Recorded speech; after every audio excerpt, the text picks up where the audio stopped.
Hello, friends, and welcome to more swatch sticks. Today we will be swatching plastic sticks for 3 hours straight. Imagine Safiya just popped out. I was like, surprise, I'm gonna make her do it.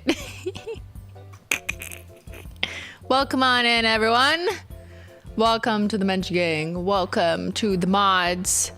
Welcome to the cats. Welcome to the dogs. Welcome to your children. Maybe unwelcome to children. I don't know. Depends on my mood. Hello. How are you doing? It's Wednesday. It's supposed to be gaming night. I know.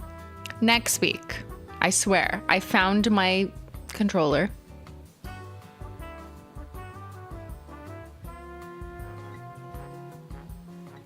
It's the kid-free zone. Yeah. It's like at a wedding where you're like, no kids allowed. Or wait, what do people say? That's like the polite way of saying no kids allowed? Kid-free? Kid-free way. I don't know. What do people say when they don't want kids at weddings? Hello. Hello.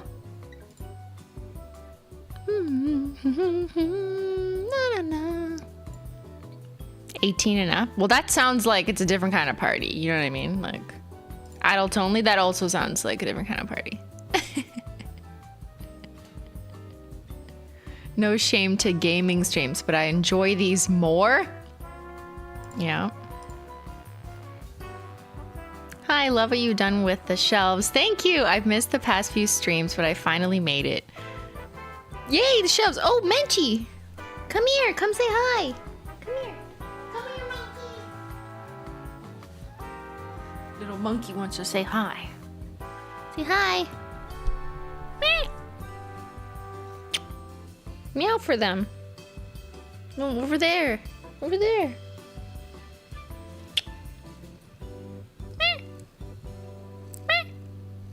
I'm trying to encourage her to speak, you know? If you speak to the child, usually they speak back. It doesn't work when I'm holding her. When I'm holding her, she goes silent. She's staring at me. What? She looks away as soon as I look at her. It's World Donkey Day. Someone tell Ben. I'm not gonna tell him. My 7-year-old watches you more religiously than me. Is she the hollow religion? Start him young. But she does her nails like a pro. Really? Right down to cuticle care? Damn, she has her own nail desk. A 7-year-old? I don't know, like, what a 7-year-old is capable of. I have no frame of reference when it comes to, like, children and knowledge and, like, what level they should be at. When I think of a 7-year-old, I just think of, like, messes. But, like, that's probably totally subjective. What were you like as a 7-year-old? You're just a baby. Okay, now she's just enjoying her baby life. Look at her. What? Start her early, she will be a pro. There you go. Start the kids early. Okay, fine, they can watch me. Simply, when did you first start painting your nails? Hi. What do you want? Hello, monkey. This is my baby. When I don't really remember, like, I don't remember the first time I painted my nails, but I remember taking it up as a hobby and, like, starting to buy nail polish when I was old enough to have a job. So I was 15 when I started having a job, and I worked at Shoppers Drug Mart, which is like a CVS. And then I just started buying nail polish from Shoppers Drug Mart with my 30% off employee discount. That's what it was at the time. It was a great deal. And then from there, I just painted my nails like all the time in high school and became known as the nail girl. So yeah, ever since I made my own money is kind of what I remember spending it on. Menchie's eyes. Mom, please love me. Please love me, chat. Please love me. You don't need to ask them. They already love you. They're in the gang. And she has her own gang. Like, what a cat. I've been painting my nails since I was 14. Yeah, probably the same. I don't remember being 7 at all. No, I don't remember being like younger than 10 and painting my nails. I feel like in my age group, like maybe that wasn't as encouraged. Not that like there's anything like wrong with it, but just it wasn't really like we didn't have social media, so there was less windows into what older women were doing. You know what I mean? Like there was just the magazines of like Britney Spears, but it wasn't about like there was no such thing as influencers really that weren't celebrities. And you didn't really have opportunities to learn about much stuff other than what was literally in the magazine, and that's it. And we're in general media, like television. So I don't really remember thinking like, oh, I want makeup and nail polish until I was high school age. But I didn't really see that stuff when I was like 7 from my memory. But like maybe I'm just misremembering, I don't know. Like there was kids makeup and kids nail polish. Maybe that's the difference. Yeah.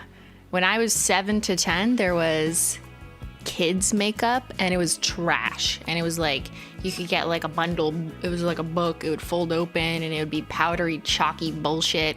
And like, it was absolute garbage. But that's what your parents would get you for Christmas. When you're like, I want makeup, and they'll buy you kids makeup, which is just like garbage version of adult makeup. Like Tinkerbell. Yeah, absolutely trash. So not worth the money. Scented nail polish from Claire's, like not good. But now I feel like 7 to 10-year-olds are way more informed because they know what Sephora is, and Sephora doesn't sell kids makeup, it sells good makeup, like adult makeup. So I think kids are just discovering like the actually real good product much earlier and kind of just skipping over the kids version. The kids version was trash anyways and just kind of like a gimmick, so kind of stupid. Like why? What was the point? Just, I mean, I guess cost, so it allowed parents to like spend less. I don't know. I mean, that is a pro. Sephora is very expensive. When did you first discover holo? I don't know if I ever knew it as holo. I probably thought it was iridescent with improper marketing. I've been painting my nails since 10 years old, but got into nail art and glitter polish at around 14 because of your videos. Love you. I'm a glitter influencer. I remember having nail polish when I was 9 or 10. Hi, she's fucking staring. She's stalking me. My friends used to make fun of my collection. Why would they make fun of your collection? Look at you now. I'm wearing blush money with rose gold flake taco. Oh, I love that. Menchie would love that combo. My 7-year-old has been venturing into nail art thanks to your videos. She practices on swatch sticks. Practice. Beep, beep, beep. That's so, and your toes. That's so cute, Stephanie. My fur baby Billy, the one on my profile pic, says hi to Menchie. It's always funny for me to see how much they look alike, even their meows. Menchie's meow is like, sometimes it's breathy. They should have bouncers at Sephora checking for IDs, honestly. Except Sephora doesn't care because they just want their parents' money. So like, they don't care. I wasn't into nail polish until I started buying Holo Taco. You sent me into overdrive. I remember the first time my mom let me have painted nails was 2nd grade. She did them hot pink for me. I remember, I think it was my grandma, the one who, well, I guess both my grandmas were in a video, but one of my grandmothers who you've seen at some point had like a bowl of nail polish at her house, and it was only pinks, reds, and beiges. Like that's it. And that was most of the drugstore anyways. Like, and you'd find the odd like different color. Now there's way more options. But I remember being like kind of bored by it and asking her like so long ago, do you have any other colors? And she'd be like, no, you shouldn't paint your nails any other colors but these. That's not what my nail lady says to do. Like, like so confidently, no, that would be an incorrect color, Christine. You shouldn't ask that question. Yeah. She's not just a boomer. She's a, what's the generation older than the boomer? She's like 80 something years old. Actually, she's like almost 90. I used to only wear black nail polish until I discovered Holo Taco. So you dye over one coat black though, right? Now I can't get enough colors in holo over black. Like that's the classy look. I started painting my nails when I was 3 or 4, got re-obsessed with it because of you when I was 16. Also 1 year Menchie gang, let's go. I was just reviewing my membership stuff because I was looking to see if I had more emote slots. I don't. And I pleaded with my partner manager, who I happened to have a meeting with today. I was like, can I have more slots? Thank you. And she was like, I will see what I can do, but probably not.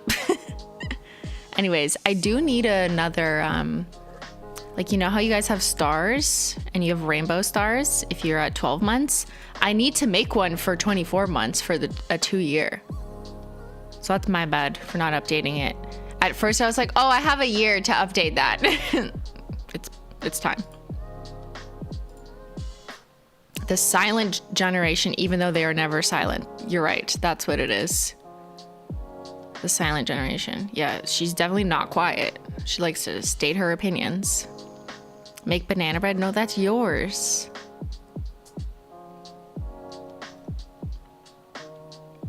Kid makeup doesn't stain skin like real makeup.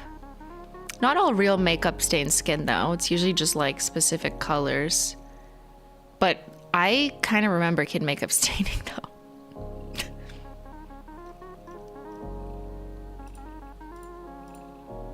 It will be 3 years in November. Wait, what? I'm gonna need a 2 year and a 3 year emote. Menchie, what do we do? She's just sitting on me like a little boo. Look at her. Hi, sweetie. Hello, are you a princess? Hi, guys. Okay, we gotta go in slowly. Sorry, you can't hear me over there. I'm here. I'm just accommodating my cat. We could do a double rainbow. Oh, we could switch to a rainbow. We could be a double rainbow. That's how old I am. I remember that meme. At this point, better start planning on 3 years, right? What? Already? I know. Crazy. Get someone who looks at you the way Menchie looks at Simply. I know, right? Sweetie, good girly. Yes, I'm gonna pick your eye boogies. Yes. We need someone to pick them. But they're so nasty. Because this little girl wears her mascara to bed. I'm pregnant with my second child, a girly, and I can't wait to do her nails as she grows older. She will have the best nails in school. Double rainbow, what does it mean? It's a double rainbow.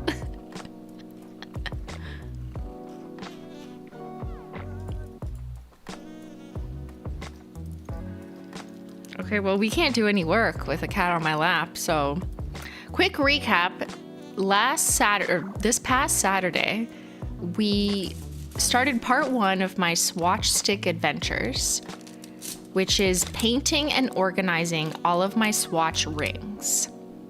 So what are these and why do I have them? Well, they are sticks of plastic that I paint, that are shaped like nails at the end, and I paint them with every shade that Holo Taco has released, and I use them personally for prototype development reference. So when we're developing a new shade, I'm like, how does it compare to this? I want to make sure there's a meaningful difference, or maybe I want to replicate the undertone of a specific shade in an upcoming shade, but a different formula, and just generally being able to compare. And the more satisfying element of, hold on, I'm reaching carefully. Do not disturb the cat. Do not disturb the cat. Do not disturb the cat. Do not disturb the cat. No. And the more generally aesthetically satisfying array of colors. Oh no, I disturbed the cat. She's gone. Okay, at least now we can work. I work on Menchie's terms, not mine. Hello, a bit late today. That's okay. We had to go out to our tornado shelter at the end of the day during dismissal. Finally got our students dismissed safely. I'm glad everyone is safe, amateur nail art. Damn, tornadoes. I don't think I've ever been through a tornado. I mean, sometimes there's warnings in my area, but I guess it's just where I am. It's not as common. We have ice storms. That's been fun. We have ice storms out here in Ontario.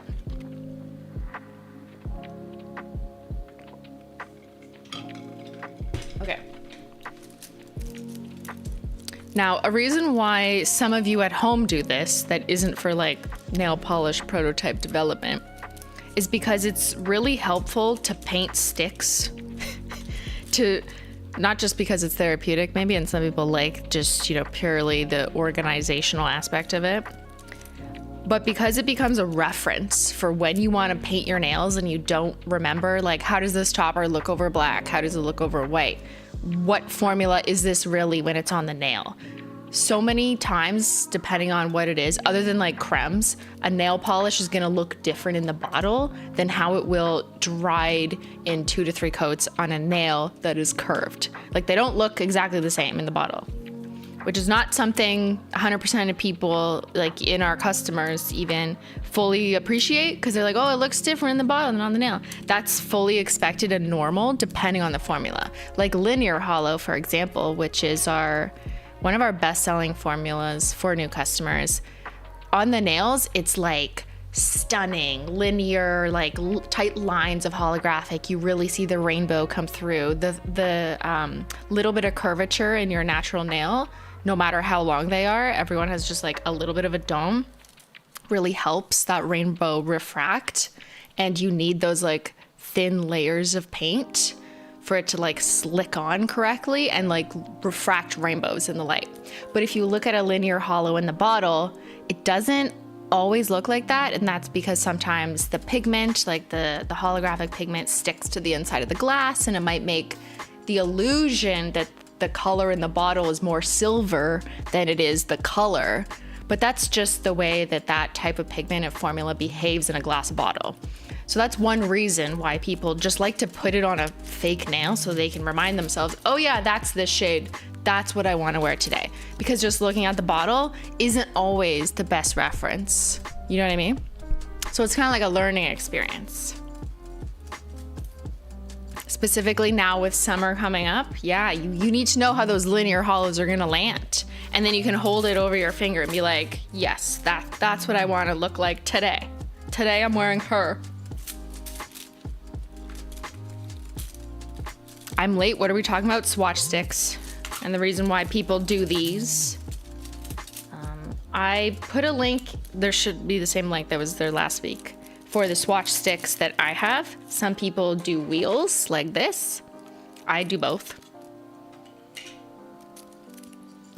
Like, is this mandatory? No. But is it fun? Yes. If you like organizing, it's really fun. And if you have a growing collection and you're trying to figure out what to wear, then it's kind of nice to have these, especially if you have like someone come over and then you're like, what do you want? And then you act like a salon. I feel like that's kind of the fun part of it. I don't know. It's like me and my tea collection. Whenever I have because the nail polish is just a given, but tea, like if I have a friend or a family member come over, and I'm always like, oh, do you want tea? And they're like, yeah, sure. What do you have? And then I'm like, come with me. And then I go to my tea cupboard and then I'm like, look at all of them organized. And then it's kind of this like impressive thing. That's how I feel about people having swatch sticks. Like, not just the collection that you have. Maybe it's in your display rack or on your desk or on a wall or in a helmet or whatever. But then you're like, here, let's try them out on you. And you're like a nail tech, except you're not collecting money. You're doing it for your friends and family for free. You swatch the tea? That's what I meant. I actually swatch the tea. Yeah. It feels kind of professional, even though it's an at-home hobby for most people. I ordered a swatch booklet because of last stream. Yeah, I've seen the books too. The books are fun. It's like a Bible. Holo Bible. green tea, herbal tea, fruit tea. Yeah, I have a drawer for each type of tea. All right, so let's continue where we were at. So last Saturday. Everyone grab your tea. I'm gonna have a sip first before I dig in.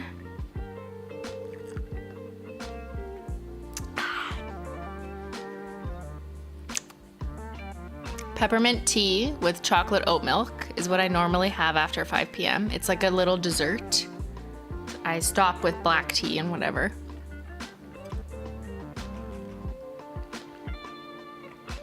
What kind of tea would you recommend a non-teer try? This. It tastes like a healthier alternative. You probably don't like that either. It tastes like, it's like having hot chocolate, but nowhere near as rich. You know, if you just want something like lighter and you're not looking for like a big dessert necessarily, but you want to feel like it's a dessert. I love peppermint tea. So it's literally just tea with like this much chocolate oat milk. You could do chocolate milk too if you just like chocolate milk, whatever. But I just prefer oat milk. And it tastes like After Eight, the chocolate bar, like an after dinner mint. So I think this is a good way to get into tea is by adding like an inch of milk, whatever milk product you like. So like chocolate milk, if you like chocolate milk, I use chocolate oat milk. I think that's a good way to be like, oh, peppermint tea isn't so bad. But if you start drinking just peppermint tea straight up, you're probably gonna be like, this is hay water if you're not a tea drinker. So I kind of actually recommend trying the little dessert version. There's also no caffeine usually in peppermint tea, if it's a herbal tea. Since you have so many polishes, do you get overwhelmed when choosing what to wear casually on your nails? No, because what I wear is usually dictated by what I'm swatching. Like I was just swatching the next collection, but now it's covered with pink steel. And then I was testing batch productions of a next collection on this hand, but now it's also covered in pink steel. So my hands are usually occupied. So yeah, the question you guys have, like how do you choose what to wear, it doesn't really apply to me, unfortunately, because I'm constantly occupied with needing to have my nails a certain way for shooting assets, for testing stuff, for doing approvals. Like there's so many reasons for me to have to paint my nail, like need to paint it for something, or there's an upcoming launch, so I got to make sure my nails are that launch, you know. Uncover? No, I just did them an hour ago. They look good though. It's my favorite topper. It's pink steel. I mean, it was world's first. Today I tried pink steel. I thought it matched this hoodie a little bit. A little cozy. Happy Donkey Day. How are the donkeys? I don't know. Ask Ben how the donkeys are. Okay. So on last week's episode, I mean Saturday, not last week, we realized that my swatch sticks were too short. So I repainted all these toppers and already glossy tacoed them so I could give you the satisfaction of completing the topper wheel. Okay, let's do that. And then the crèmes. I also realized I didn't have a swatch stick painted for cracked taco shell, so I painted a swatch stick for cracked taco shell. We will not be leaving any toppers out. Oh, and there's black flake taco. I think this angle, just speaking of stream stuff while we're here, you know, thinking of my workspace and your personal enjoyment, I think I want like a better tripod so I could put this camera more here and then you actually see top down, because I hate the angle that you see stuff at. Like that's not, you can't see that. Right? Yeah, I think I'm gonna switch that. I have another long arm. I'm just trying to clear up space. But I need to unpack. It's like a domino effect. I need to unpack more boxes so I can make more space so I can put a different arm over here. That sounds better.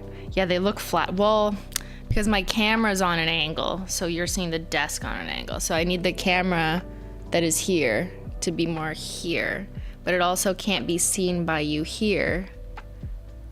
So it's kind of it's a puzzle. The red swatch stick looks amazing. That is red flake taco over one coat black. Let's go ahead and organize that. Oh, and I just painted glow in the dark taco. I know it just looks white, but you know, I gotta have that on my wheel. Okay, so I'm such a dum-dum. Remember last time I was like, oh, it's so annoying that I have to take all of these off the ring just to replace one in the middle. And then someone later after stream just commented like, can't you just move it to the one that you need and then open the ring here and then add it? And I was like, yes, you can. No, I'm a dum-dum. The 11-year-old was right. I'm like, what is wrong with me? You know, I got a big brain. I was wondering about that. Sometimes, yeah, just like, it happens to the best of us. I'm like, oh yeah, why am I so dumb? The answer is literally right there. Okay. Anyways, so we're gonna be big smart today. And we gotta add halogen glow back because she had a short stick or a long stick last time. We all have those Fs. Yeah.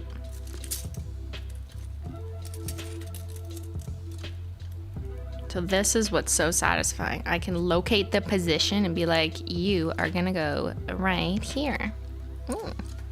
And then now I'll scroll to this section and go like this. And I just gotta make sure I put it on the right way. Yes, I do. Let's clip that and show you. Now we have all of the iridescent shimmers. Oh, this is so satisfying. I'll just show you the over black. So these are all 6 of our iridescent shimmers. And unicorn skins. Wow. Over black. In order. And I have them over white in order. The same order. No, actually, yes, it is the same order. Yeah, but I need to label them. And speaking of labeling,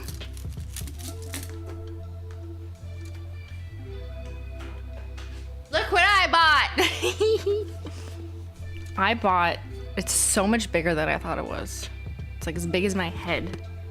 I took your recommendations. Thank you. I went through them. I looked through the reviews and I decided to buy your brother. Your brother. What'd you buy?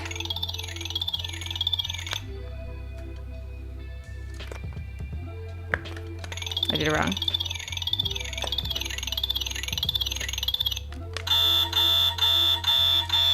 Your brother. I couldn't find the sister one, so I had to buy the brother. Anyways, this is a label maker, and I bought different tapes. Like, you insert them like a cassette tape. It's actually kind of funny. I was like, oh, that looks so retro. It's kind of nice. So this is the Brother P-Touch Cube Plus. They had another more advanced one that was larger and white, but literally nothing it said was better, and it was like $300 more. I didn't understand. Like, it did wider labels, which I do not need because these are super skinny. So currently I think I have a 12 mil in here. Mil, not milliliter, like thinking of nail polish bottles. But the label tape size is what matters to me because I need to make it skinny enough to go on here, right? So I think the 12 is like a hair wider. So I also bought 9s, but the 9 doesn't come, I think, in the color combo that I want. So anyways, I haven't turned it on yet. It's still charging. P-Touch, uh-oh. What do you mean, uh-oh? What's wrong? You don't like this one?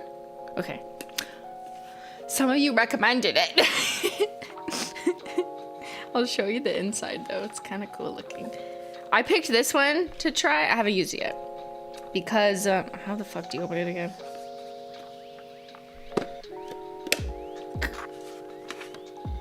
Look at its insides. It's a robot. I picked this one because you can, hello. You can do it on your computer. Like, it has a software program where you can do it that way. And then I really prefer typing stuff out because I have so many to do. So I want to be able to type it out. I could literally probably copy and paste names from like an Excel spreadsheet. So that's why I got this one, because I was like, oh, that's an attractive selling point rather than typing it out on a individual printer. So, but I haven't played around with the software yet. Does anyone have this one? I know some of you did because you recommended. It sounds dirty. Okay, well, how old are you? 7? I want to see it in action. It's still charging, so I'm gonna keep charging it. It said you have to keep charging it until the light goes off. How long until the light goes off?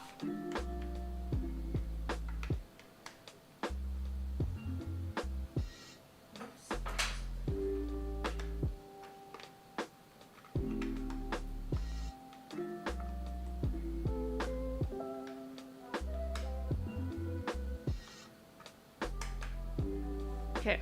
Sorry, it came with the shortest cord on earth. It's like 1 foot. So it's just plugged into my computer and it's charging and the light's still on. I started charging it an hour ago. How long does it take? Does anyone know? The instruction manual does not say. So I was kind of hoping like maybe an hour into stream it would just be on and I could at least test with you. But because I still have some organizing to do, but this is the instructions and I was like, holy shit. But yeah, it says,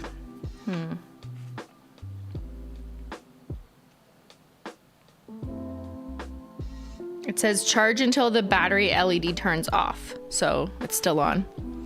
What model is it?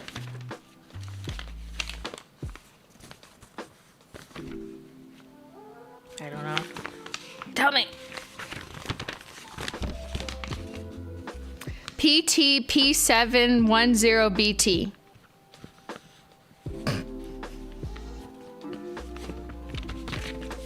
It was the like $150 something one. 190, somewhere in that range, depends if you're Canadian or American. There's also like a $300 or $400 one, but the only difference that I could see was that it does wider labels and like I don't need that.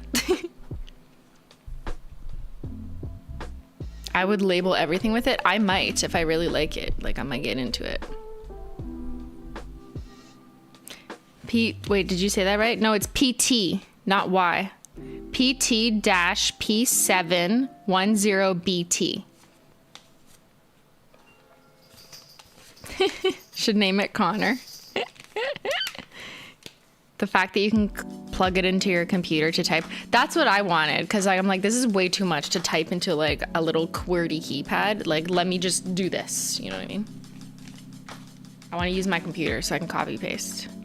There you go, Linda Pie. Label the label maker? I will. What should I name him? Connor? Connor. Damn, $100. I mean, like, that's not that bad, is it? For like a label maker that comes with a full ass software and you can put multiple different size tapes in it. I don't know. That doesn't like, this is high tech, right? That's not that expensive. This is technology you're paying for. I thought they would be more. Like I was looking at the $300 one. I'm like, oh yeah, well, okay, all right, you're more expensive. Give me tell me why. And then there was like nothing else other than we can do wider labels. And I was like, I don't care. So I'll go with the $100 and something one.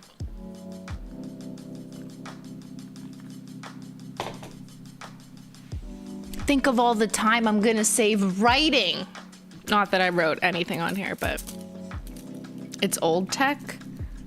This is old tech, the computer one? No, I feel like the old tech one is the manual ones where you type it out like on the unit and then it prints, right? Like that's older tech. The newer version of that is there's computer software and you can do a bunch of things. You can program like designs in it, like you can create your own graphics and print that out if you want, which is, I could print HOLO THERE on shit, which maybe I'll add a little logo, I don't know. That's kind of cool. Maybe you can do that on the old school machines too. I'm just talking shit. I have no idea.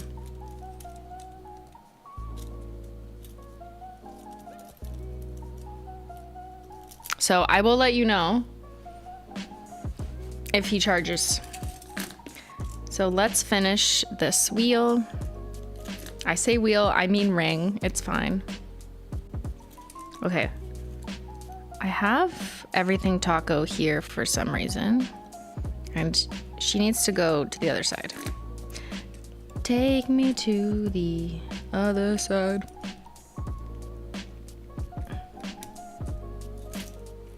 Let's put everything taco over here.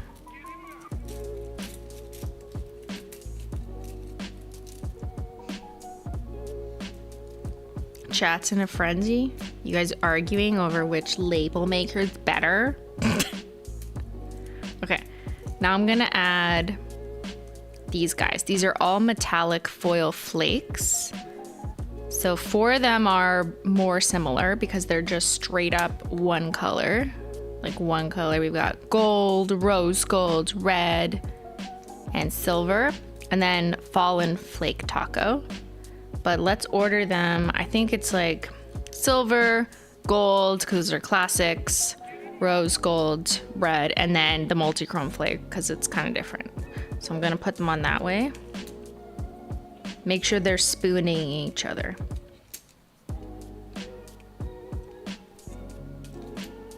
If I can get the label maker to work, I'm gonna have so much fun. I'm just gonna like label everything in the house. I'm gonna label like my office and just write Christine's office, stick it on the door. Is red flake taco coming back? I want it. Maybe. Do you want it? Like for the holidays? If it comes back, it would be for the holidays. So like probably November. No, I forgot some. Okay. But now we've got, yes. And they're the same size. Perfect. Delicious. Okay. So I've got 3 more to add on the toppers. I've got black flake taco, cracked taco shell, and glow in the dark taco, which I just glossy tacoed like an hour before stream. So I know you can't tell, it's just white now, but whatever. So I feel like I should put them on the white side, right? Like they should go here, even though they're, yeah, they should go here. Let's do that. I'm gonna have a problem if we ever release another flake taco like this that is too dark to show over black.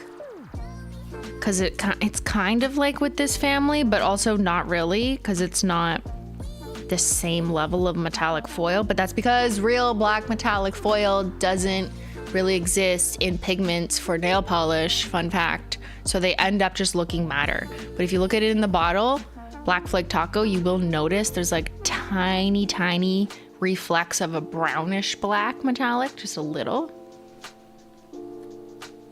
But the darker it is, the less metallic it is. That's just, I don't know.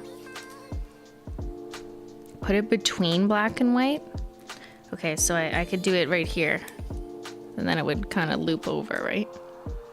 So I'll do that one. I'll do cracked taco. Wow. And glow taco. I love that you will just have one swatch hanging out glowing in the dark. Yeah. No one will know until the lights are off. Okay. So like I could, this thing kind of blocks it. You know what I mean? It's like in your closet. If you have like a blocker in the middle, you can't actually, no, I can't move my coat hanger, but whatever. I think this looks better to just have it like this. Yay, we did it! Woohoo, one swatch ring complete. So these are all of Holo Taco's toppers. All of our tacos. Holo Taco tacos.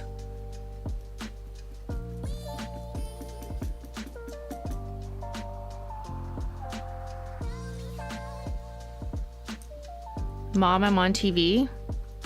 I'm gonna tell your mother you're not doing your homework. So satisfying. So the next step to actually complete this will be labeling it. But for now, I'm gonna move her over here. And now we're gonna do the creme wheel. Which I better have all of them on the right size stick, I swear to God.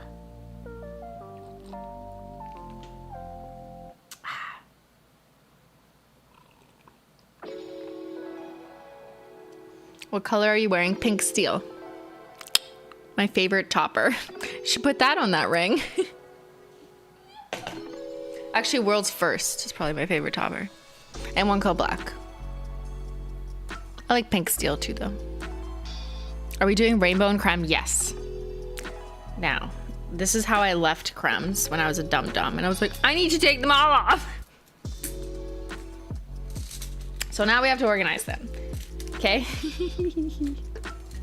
So let me grab all of them. Over here. What's this? Yes. So I repainted the sticks from Down to Earth and Cookies and Crèmes because I guess when I originally painted them, I painted them on a shorter stick without realizing it. And then I never really updated my wheels because lazy. So now I'm doing it. Okay, look at all these sticks. These are all the crèmes. So I'm gonna organize them. So many crèmes. How many crèmes do we have? Someone do the math. Someone do the math. Now the order is contentious because I have the order that I have back here. But I don't know. I feel like I could switch it up, you know? I have 51 crèmes? 50 million? My God. This actually seems so fun. Yeah. Well, yeah, it is. What are you doing with your life if you're not organizing your crème swatch sticks in rainbow order? Do these swatches ever lose their luster? Do you eventually have to repaint them? I've never had to repaint a swatch stick. But that's because I'm not doing anything with them. There's no like wear and tear. I imagine if you're like a nail tech and you show your customers this all the time and they touch it and lick it and whatever, you know, customers do, then like maybe they might get mucked up a bit and you might want a fresh glossy taco it sometimes. I've never done that on my sticks. You know, what if an 11-year-old comes in, makes a smoothie with it? Hello, I'm brand spanking new here, and I've fallen in love with your polishes. They are truly chef's kiss. Thank you, Miss GG90. That's so kind of you. Well, you have to tell us which one is your favorite then. Joke's on you, I don't have homework. I have research paper to translate. Okay, that's homework. Are you working on it? Are you doing it at home? Sounds like homework to me. What is the green color next to the orange? Which one? This one is here for the payday. This one is Matchmaker, RIP. She's gone now. Okay. So let's organize this. Let me move it over so you can see. So I have white, gray, black. Those are my neutrals that have no color in them. And then I'm going to navy and through the blues. Some of you didn't like cold slate here, but I'm not putting it here. I'm just not doing it. This is neutral only. This is definitely blue. It's just grayer, so it stays. Then we have Too Good to Be Blue. Then we have Julian's Bet Bet Blue, RIP. And then we can go, what did I do? Then I did to purple. Yeah, let's do purples next. So let me just lay them all out. It's always hard because it's not only trying to get it in like rainbow order. And don't get me started on Roy G. Biv, I don't care. I just mean pick a color and then continue the rainbow. Relax. Not everything needs to start with red. But the other challenge in making something rainbow order is you also have dark and light, but then you have warmer and cooler in the same color. So like where what do I put where? You know what I mean? That's always kind of the annoying thing. So I'm just making sure I don't forget any, and then I'm gonna organize. So that's definitely pink, that's definitely purple, that's definitely pink, this is pink. Perry Socials over here. Let's just see if I'm missing any. Okay, so from Bep Bep, then it's definitely Perry Social, because she's in between. And then we go, I think it's I'm Live next, because that's still quite indigo-y. Speaking of indigo, we gotta have indigo away. See, again, I know it's dark, but it's gotta go somewhere. Maybe it can go here, because it just looks a little more better. But I do think Resting Witch Face should be beside Julian's I'm Live, because they're close enough that I kind of like that. So I think indigo away should go here. But you see what I mean? There's no winning. There's either doing exact color tone or shade, like lighter or darker. This is it's a puzzle. It's a puzzle. Or brightness or hue. Like this alone looks really good to me. That looks good. But Perry Social's definitely closer to blue, so I want her here. So like, what am I gonna do? What am I gonna do? Indigo away should be with the blues? I don't think so. You mean like here? But it's so purple. It's like the darkest one of these. So it should be in the kind of bluey purple section as the dark option in that whatever. Like if I'm making a Skittle, here's some more logic. If I'm making a Skittle Mani and I want to do purples, I want to look at my purples and be like, what are my options in that range? So I do need indigo away in there because it's like close enough there. Now you could argue you could wear it with blues, sure, but you've also got shady navy as kind of your closer in undertone option there anyways. A Skittle Mani? Yeah, this is too complicated for my little brain. No, you can do it. Well, don't worry, we'll do it together.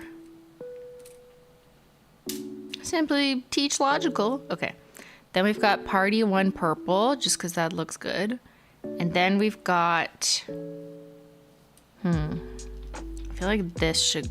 No, it should go this way. And then Serial Killer. Oops. She hopped the fence. And then Lavender, RIP. Lavender is grayer and slightly more pink. So actually that makes sense. Okay. Okay. Now I'm going to put these on the wheel so I can move to pink. Okay. I've made an executive decision and I'm sticking to it. But I can change it if I want because now I know a life hack. To move one swatch stick at a time if desired. Okay, there we go. You guys can go over there. Are you making a retirement wheel? So I have a limited edition wheel, not a retirement wheel. I don't want to put the retired on a separate ring because for my use case and also for yours, assuming you have it, like why would you put those on another ring? You want to see all your options that you could wear together unless you like ran out of the bottle and it's not an option for you to wear. I just know what's retired. If I made a retirement wheel or ring, it would be like a duplicate of stuff I already have.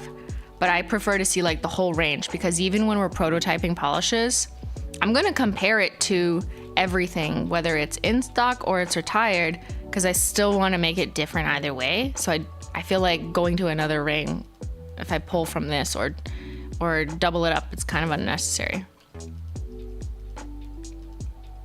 After Saturday's stream, I ordered swatch sticks and spent all Sunday swatching my HOLO THERE collection. I'm waiting on my label maker so I can rewatch this and organize them. That's amazing. It's still charging. I just checked.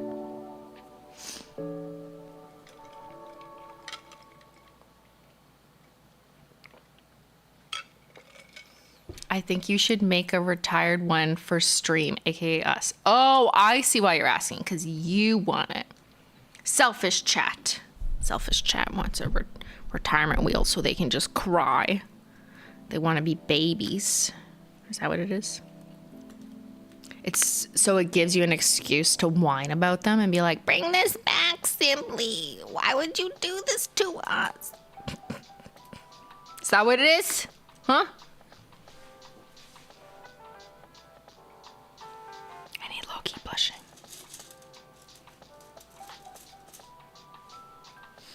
I just put all my limited edition polishes on a separate wheel and now I'm rethinking everything.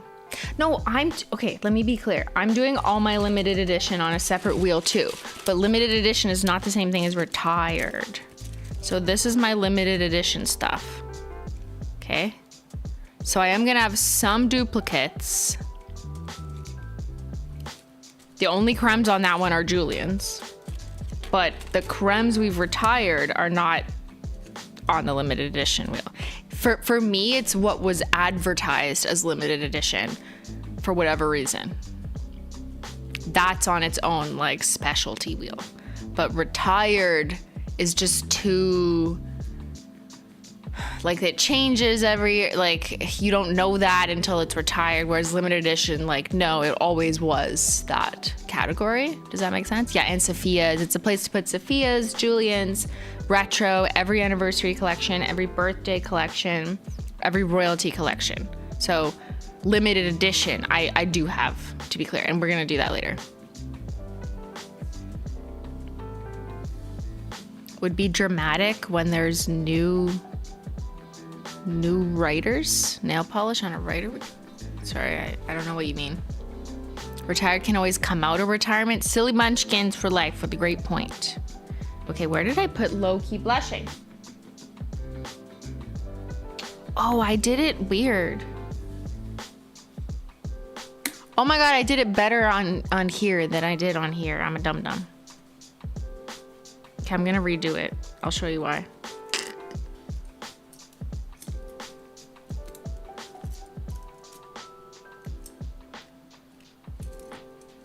Because it will blend into the pinks better. I should have just looked over there in the first place.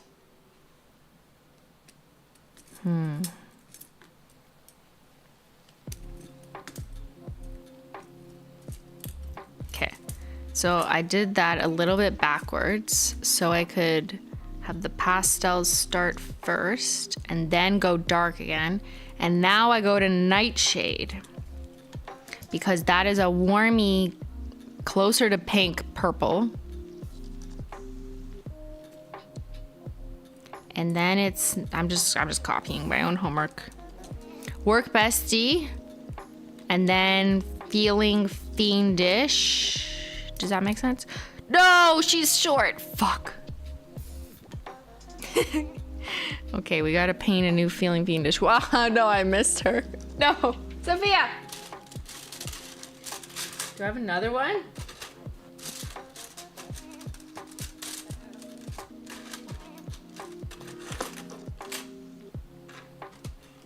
R.I.P. No. Okay, let me just document what I need to paint. Okay, so let me take her off. I think I need to paint her twice because I do want her on the limited edition wheel. So I'm making a pile of what I need to redo.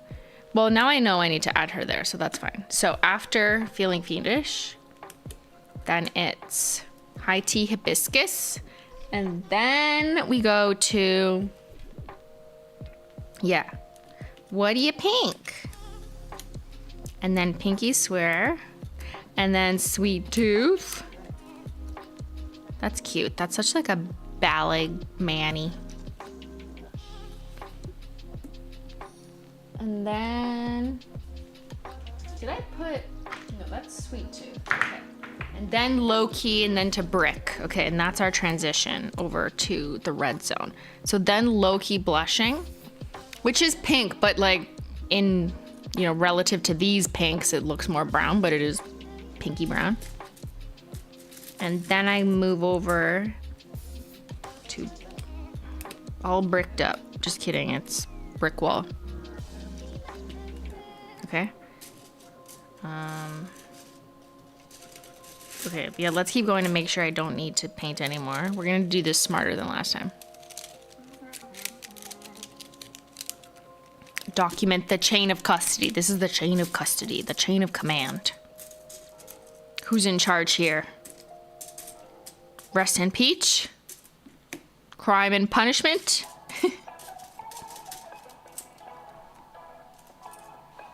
These are browns. These are the same. Look, but I repainted it. Thank God. Okay, this one's garbage. Almost put the small one on. Let me just pull out all the browns.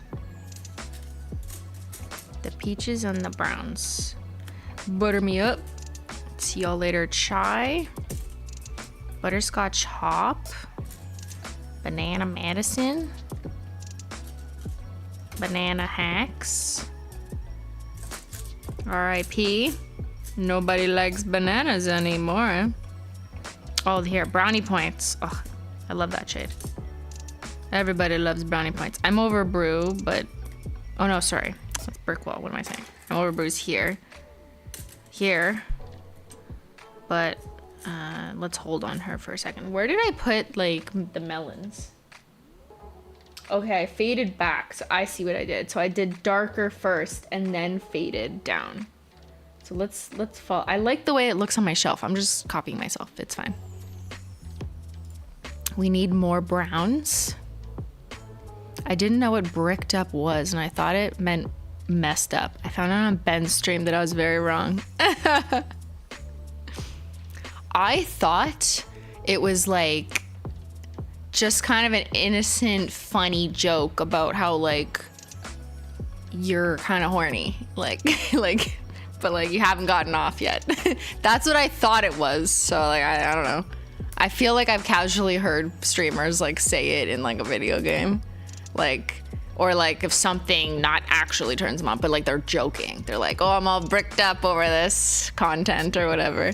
And I thought it was just like kind of funny. But then I like Googled it and it has like another secondary meaning that's like not good. And then I was like, oh, so we can't use that as a shade name. Yeah, and I was like, okay, never mind. I'm not gonna go there. But I thought it was just the kind of like funny one. But I was wrong, according to Urban Dictionary. Would you consider giving away your short sticks? You could sign them and they could be easy to mail yourself. I feel like that's not a good gift. Like, why do you want my stick? Like, what? I would rather just give you like nail polish, like not the stick. This feels like giving someone a card on their birthday and saying, hope you like the present I got you, but like all you got them was a card. You know what I mean? Like, why would I do that?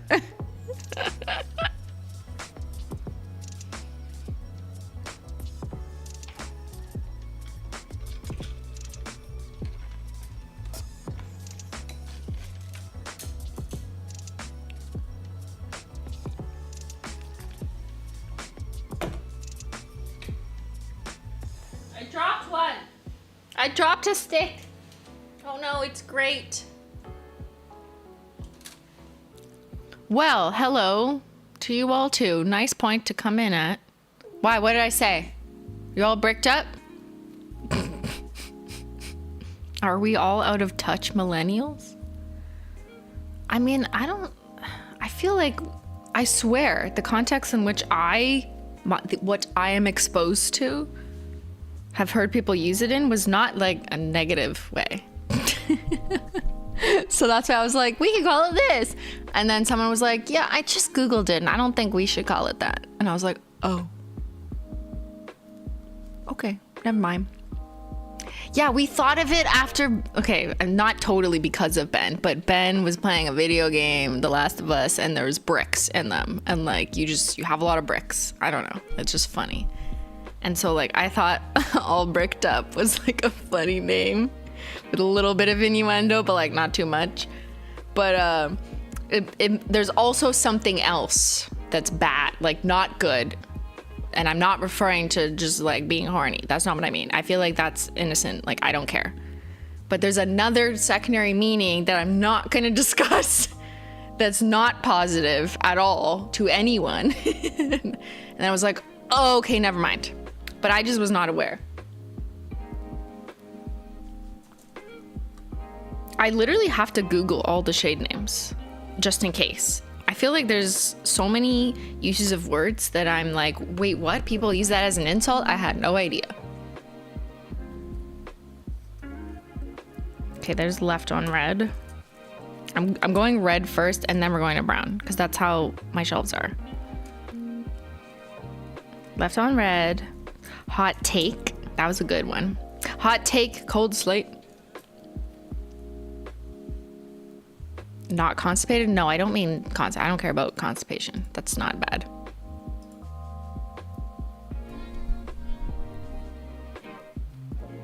Yeah, what Sam said. I was like, oh, I did not know that. And also, no one that I've heard use that term was using it in that way. Like, they were using it in the like stupid, like, I'm all bricked up, nah, I'm horny, like whatever. Which I just think is funny. But anyways, I'm for sure an out of touch millennial, especially since I had a baby a month ago. Yeah, why do people have to ruin everything? It's kind of like sad. Sorry, not you're having a baby a month ago. I'm having the other conversation. Like, people co-opt groups, or people will co-opt like otherwise funny, innocent things and like use it in their own rhetoric or discourse, and then they ruin it. And then you say it like not realizing that, and people are like, why would you say that? You do associate with this terrible group. And then I'm like, what? And then you learn that, and then you're like, oh fuck. That's happened to me before. Let's not revisit that, but I did that without realizing it. And then I was like, oh. When you do it on the internet, it's different than just like accidentally saying something to your friend, and then your friend's like, no, don't say that. And they laugh at you because they know you don't actually mean that. But yeah, you know, oops. My spyglass came in, yay. That happens to me often. Oh no. Yeah, why do people have to ruin things? Okay, the floor is guava. Yeah, see, that's a good gradient. And then I had, oh my gourd.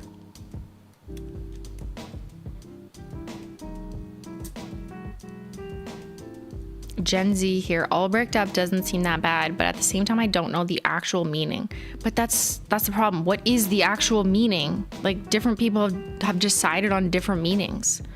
So if anyone has a actually negative meaning, then it kind of ruins the ability for anyone else who doesn't mean it that way to use it in the other way. Because then you're like, well, fuck, people will misunderstand that they think I mean the other weird way you just used it in, but that's not what I mean. But it just means I have to eliminate it from all use because of the risk of being associated with the co-opted negative meaning. This is what I go through when I have to name a shade.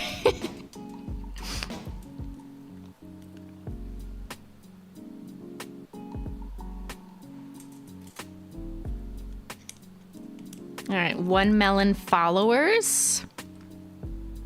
And then rest in peach. I'm loving that red orange Skittle. Look up the Urban Dictionary definition. Yeah. But like, Urban Dictionary should not be referenced like in general daily life. Like, no, that's not. Most normal people don't know the words that are obscurely in Urban Dictionary. Like, that's not how people communicate generally, exclusively through the definitions in there. Most people use like actual definitions. Butter me up, and then we go to see y'all later. Chai. Urban Dictionary is user generated. Yeah, see, that's kind of scary. That's scarier than ChatGPT. Users are scary. Pineapples always meant swingers. See, there's another example. I had no idea. I don't fucking know. Made my first purchase for my birthday the day you dropped the Secrets collection and ended up spending $700. Did you buy the whole store? You bought the Polish Mountain bundle, didn't you? I'll be starting school for cosmetology. Oh, it's nice. In July, and I figured it'd be helpful. Wow. That's cool. When you start getting like test clients or whatever, you will be ready. You are stacked. You should do this. Okay, this stream is for you. This is for you, Alex. Okay? Next, you're gonna buy some swatch wheels, some swatch sticks, and you're gonna swatch your whole collection so you can show your prospective clients, here's what I've got. Yeah, Alex is in Holo Royalty.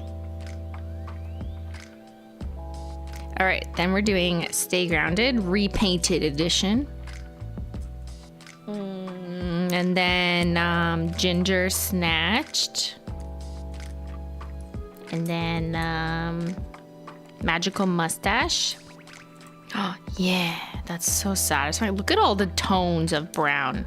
And then Brownie Points, yes.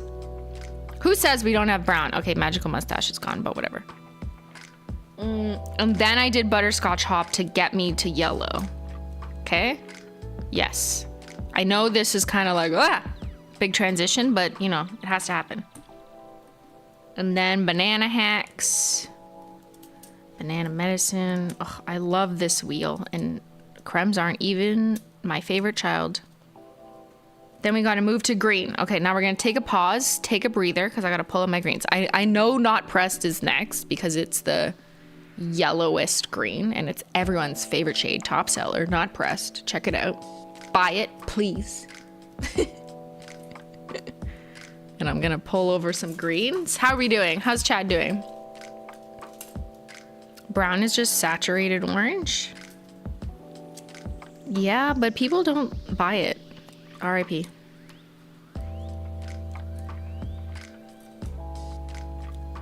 I mean that in a statistical way. Some people do buy it, obviously. But statistically, it is the least purchased. That's what I mean. Okay, there's Modest Moss, but short. Oh, did someone want me to send them this stick? That'd be so sad.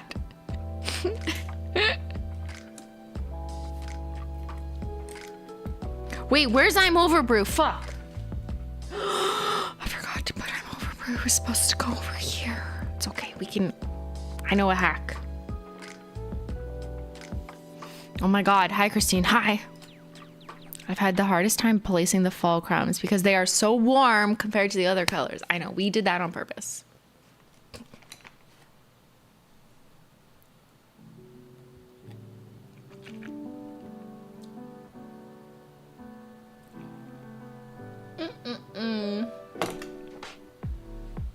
The label maker is still charging. Okay, so now let's do greens. So I have it this way for some reason. Tell me if you agree. So I have that. Matcha. Punishment. Green screen.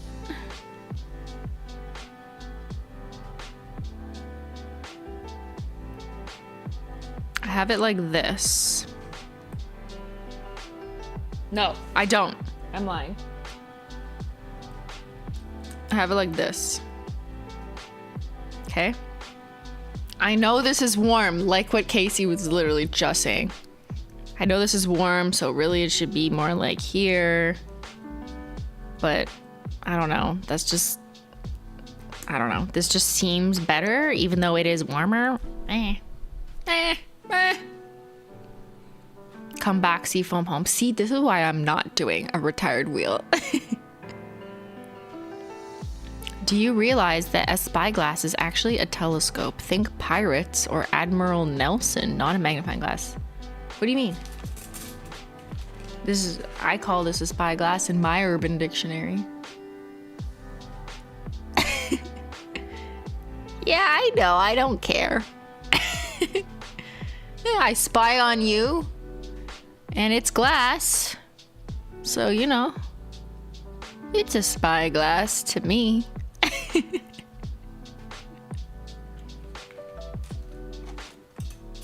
Ah, fuck. I dropped another stick.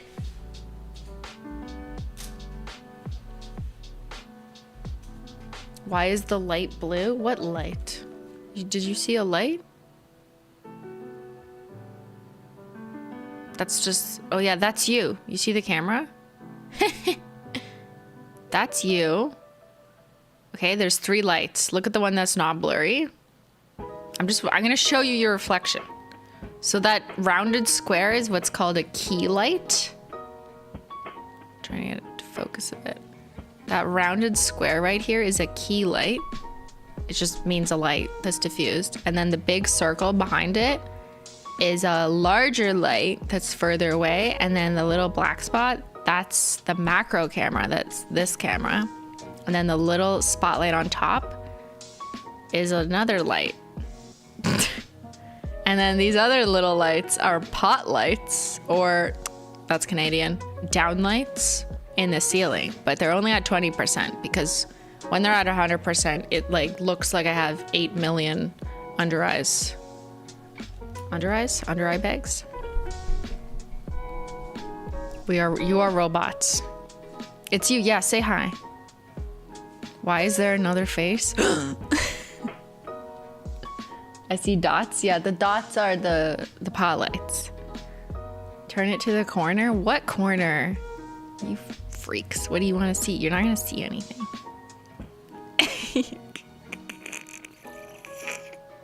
Look at all the lights. What are you trying to look for? Huh? What's that? What is that? Oh, that's my shelves. That's the lights in the shelves. All of the lights. Oh, you're looking for prototypes. Yeah, they're all over there. Sorry, you can't see them. Okay, let's finish this. And then I have to add overbrew. And we will almost have completed this, but I am required to finish with the Feeling Fiendish, but at least that's easy.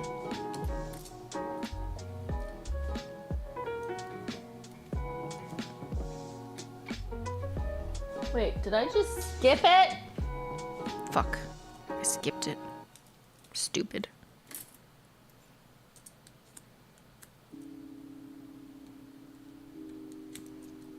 In the US, we call these recessed ceiling lights. I know, we had this whole conversation sometime else on stream.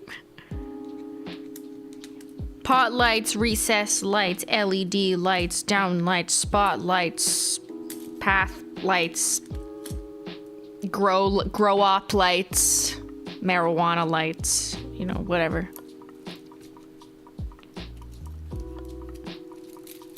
Oh, this is a thick one. Oh, look, it's like so close to like not closing. Oh, wow. This is so pretty. Okay. Wow. I want to fan out. Okay, we got to add overbrew, which should go in between red and brick. So right here. Roll out. Fan out. Get your crèmes out. Okay, ready? For the full reveal, minus Feeling Fiendish. Oh, she's so thick. Oh, wow. Okay, that looks good, right? Look at that. Hold on, I'm gonna kind of rotate it for you. For my clients. Okay, clients, pick your color. What color do you want today? Let me know what mood you're in. You can do a little try on, just like put your hand under, you know, we can see what looks good on you to match your outfit, match your eyes, match your emotions. Maybe you're feeling not pressed, or maybe you're feeling like you deserve some brownie points, or maybe you just want 1 million followers. Just kidding, that's retired. overbrew is such a nice shade. I say, as I made it. But like, ugh, it looks like my sweater. And then we go to pinks. Then we go to purples. Then we go to blues. And then we just have black, gray, and white just hiding out over there. As I look at these, it's also really helpful for me to be like, where are the gaps in crèmes specifically? Because, spoiler alert, I'm working on that for some other time.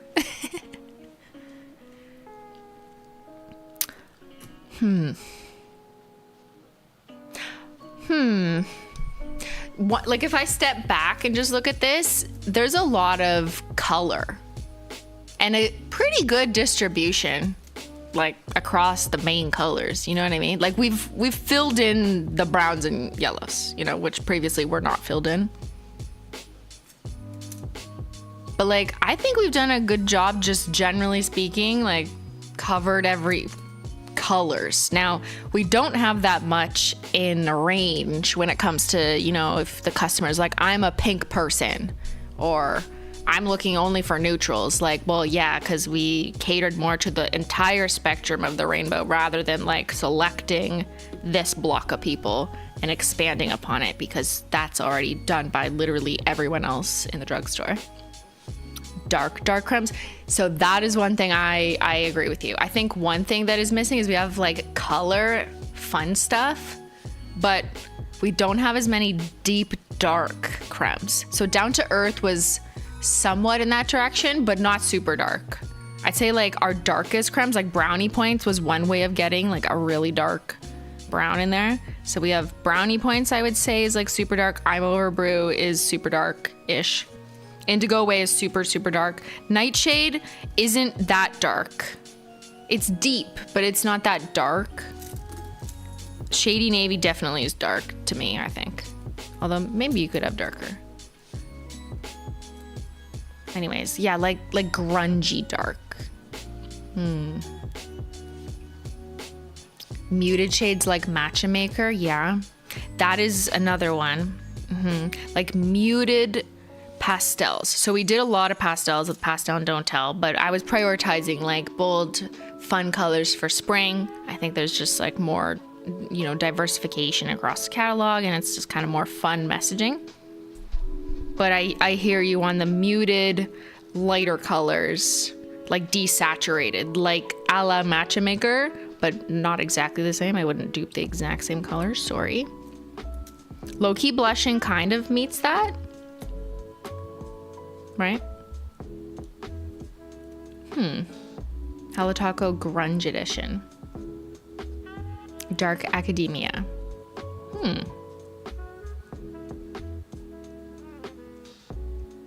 Can I request a rich purple that's more blue? So, like I'm Live, but a little more saturated maybe? And a hint more blue, like that. Would love that. It's giving Tumblr. I don't know which one. You're probably referring to the dark stuff. Dark tea crèmes. Holo Taco X Avril. Avril, where are you? Careful, don't use the word grunge. Why? What does Urban Dictionary say grunge means?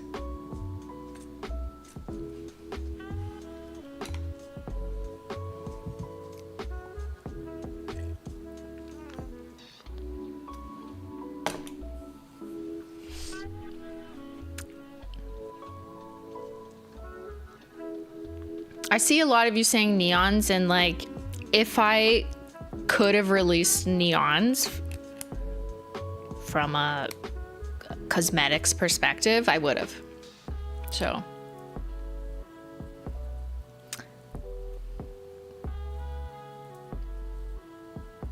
Grunge has a double meaning too. What are you talking about? I've never heard this.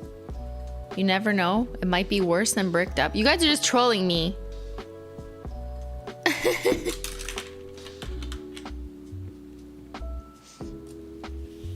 All right. So I want to paint the sticks that I'm missing. So let me look over the next wheel, which is this wheel.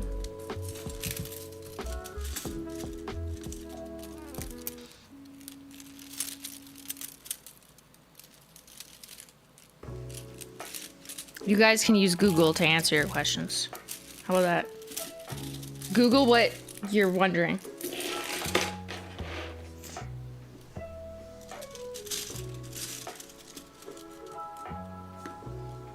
All right, this is going to be the limited edition, not retired, well, retired, maybe, unless it's still in stock, which would be royalty. But what was marketed as limited edition, so it has Safiya, it has the anniversary collections, and my birthday. So this one should definitely not be organized by color, but by collection. So let's start with the first. Okay, this is kind of fun. This is like a trip down memory lane.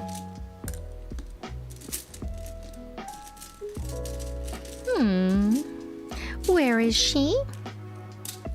Here, I can also organize while I'm looking. I want a deep, dark, vampy blood red. Like a ox blood rouge noir. Like something like that.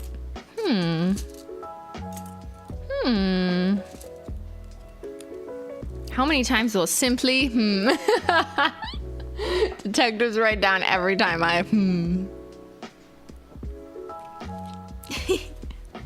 I want justice for B12. B12, yeah. Okay, I'm not gonna name it B12 if I release it at some point. Like, it would be named whatever the collection would be, unless it's in declassified. I don't know, I kind of see a different spot for it though. As I'm contemplating, you know, as I'm finalizing collections for the end of this year. Not everything has to be in declassified. Like, I could just throw it in another one, you know what I mean? I could just throw it in. I could do what I want. Can I do what I want? Am I allowed? The vitamin collection? That's kind of misleading. Like, people would think I'm saying nail polish is healthy for you, and like, that's not what I mean.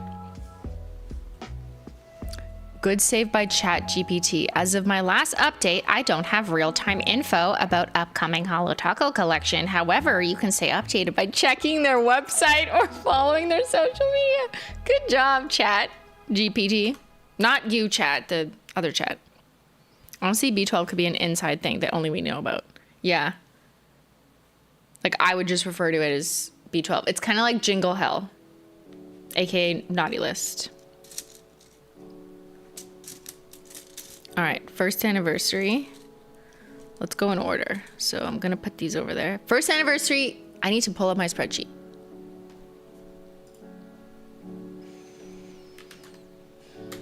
So if you put exclamation mark HT tracker, I believe I updated it to that because the other one was not intuitive in the chat. Then the bot will bring you to here, which is Simply's official HOLOTHERE release list.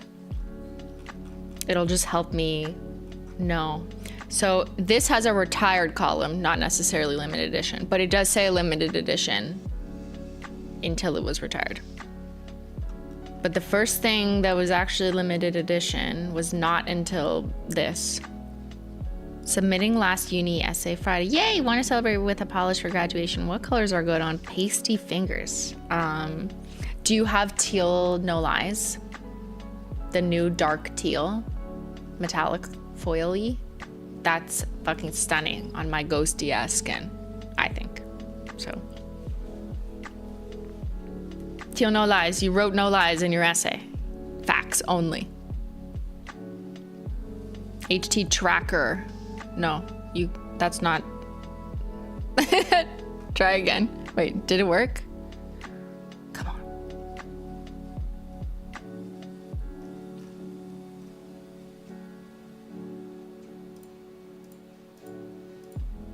Let's see. Who will win? There it is.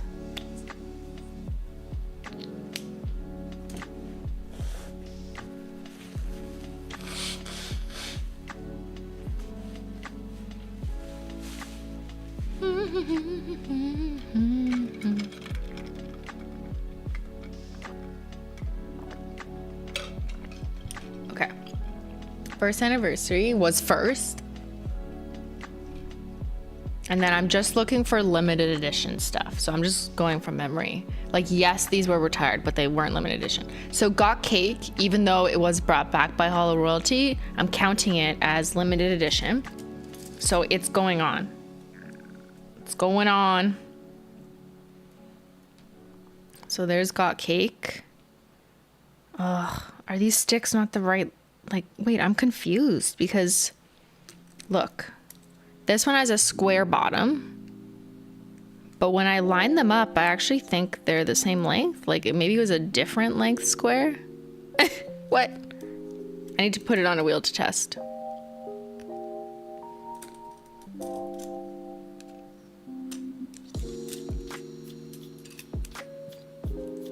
Do these land the same? No, no, they don't. Fuck. Okay. So I have to standardize it. Most of mine are the circle backing, but now I know what I need to repaint. Oh, that's kind of fun. I have to repaint the OG flakies for you. So I'm gonna put them up here as a list for what I need to repaint. So let's still look in order. Okay, so Got Cake. And then the next limited edition was, oh here, I'm showing you this. This is where I am. This is where we are. Frozen Metals, Frozen Metals. Does that say, did I put retired? Yes, I did, okay. Fake Dates also retired. Oh, I can't edit. No, I gotta do it on my other computer, my other account.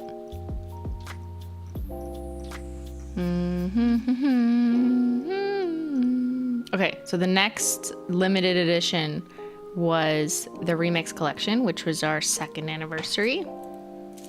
So let me pull those shades. 2nd anniversary, we have Glitterly Purple. I also have a bunch of combos painted from them that maybe I'll include, but it's also kind of confusing. Like that's a combo. No, those are not. Everything Taco. She Became a Hero. That's retro. Keep those over there. Where are they? How come I don't have them?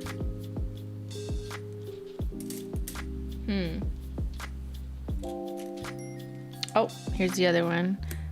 Oh, here they are. Dum Dum. Okay. So we have, so that was Glitterly Purple, which was a mix of all 7 glitters, 7 glitter shades. Way Back Chrome, which was a mix of all the multi-chromes. Rainbow Flood, which was a mix of the 7 OG linear holos. And Heavy Metal Mixtape, which was a mix of all the Frosted Metals. And then Everything Taco. So that was the collection. But then I also have on sticks the exact same things with Everything Taco on top, just for being extra. Like, do I need those in this wheel? Not really. I feel like I'm gonna overcomplicate my wheel by including them. So I'm gonna remove these and put them in my bonus section. Like my bonus combos, you know what I mean? Like I don't really need them. Okay, so now continuing down, and these are all the correct swatch size, so I don't need to redo these.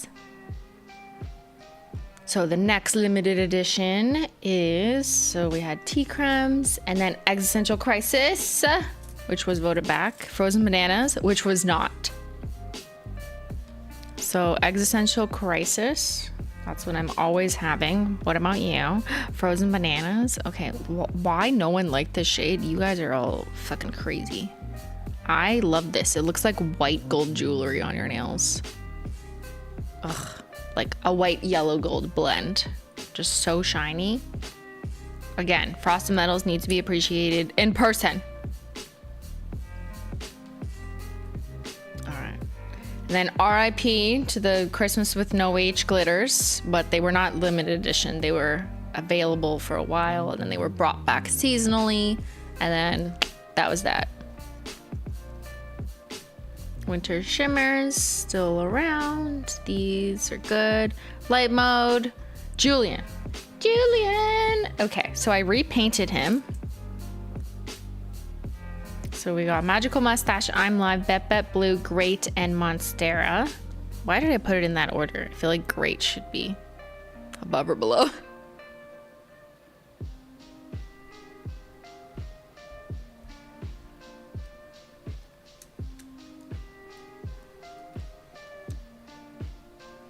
I usually like to put them in the order that it was on the box.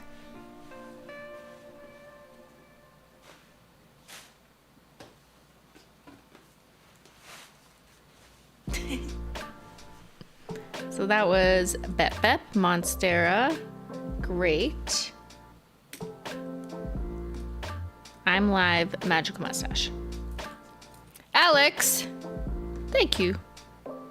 I'm set for now, I suppose. I got the ultimate nail artist bundle, nail oil pen replacements, the most appealing bundle, the secret set with the bag, the display rack, and 35 other colors. That is, your clients are gonna be like, wow, okay then, I'm coming back. You will get repeat customers.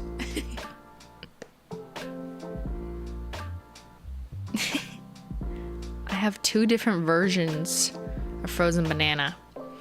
Yeah, the thing with frosted metals and some formulas is that batch to batch they're gonna change, because sometimes you can never get the exact same pigment from the vendor anymore, especially when it's like so specific.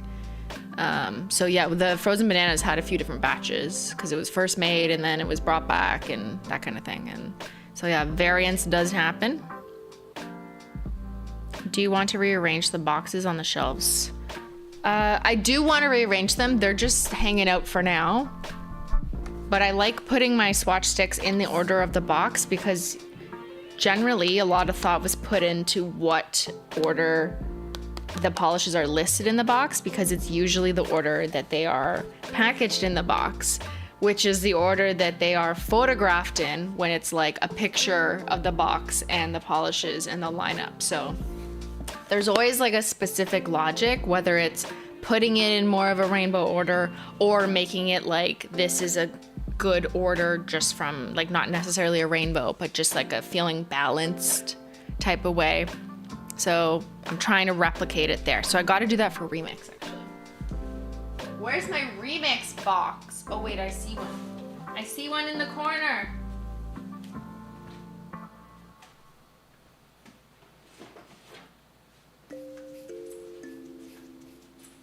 I found the remix box. Oh my god, she's so big, look.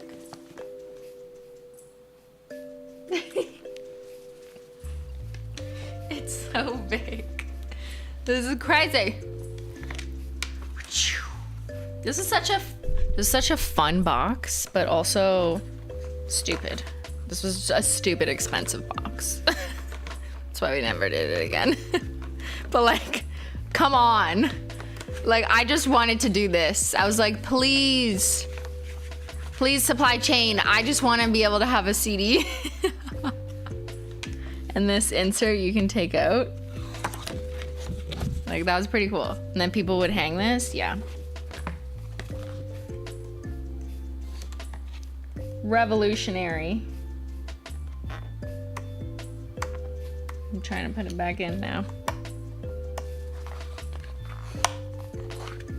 Yeah, packaging is very expensive. Literally one of my favorite boxes, so worth it. Yeah, I mean, financially, like, I guess, but also could have made more money on it if it was more normal and not overpriced, but I thought it was worth it. It looks like an album cover, like that was the point.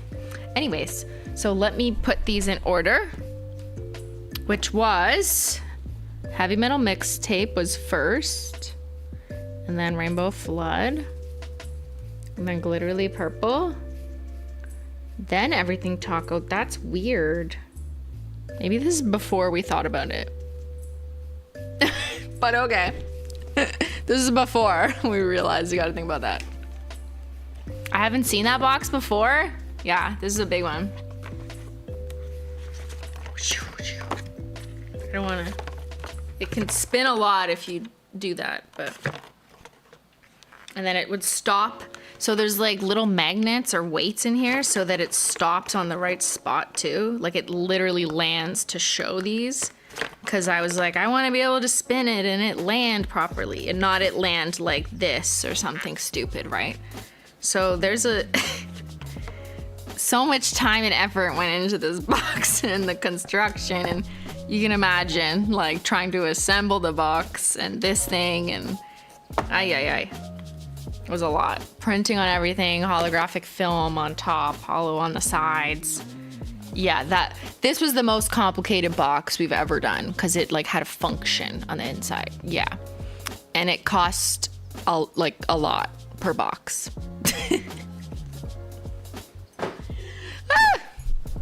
For sure my favorite box. Thank you.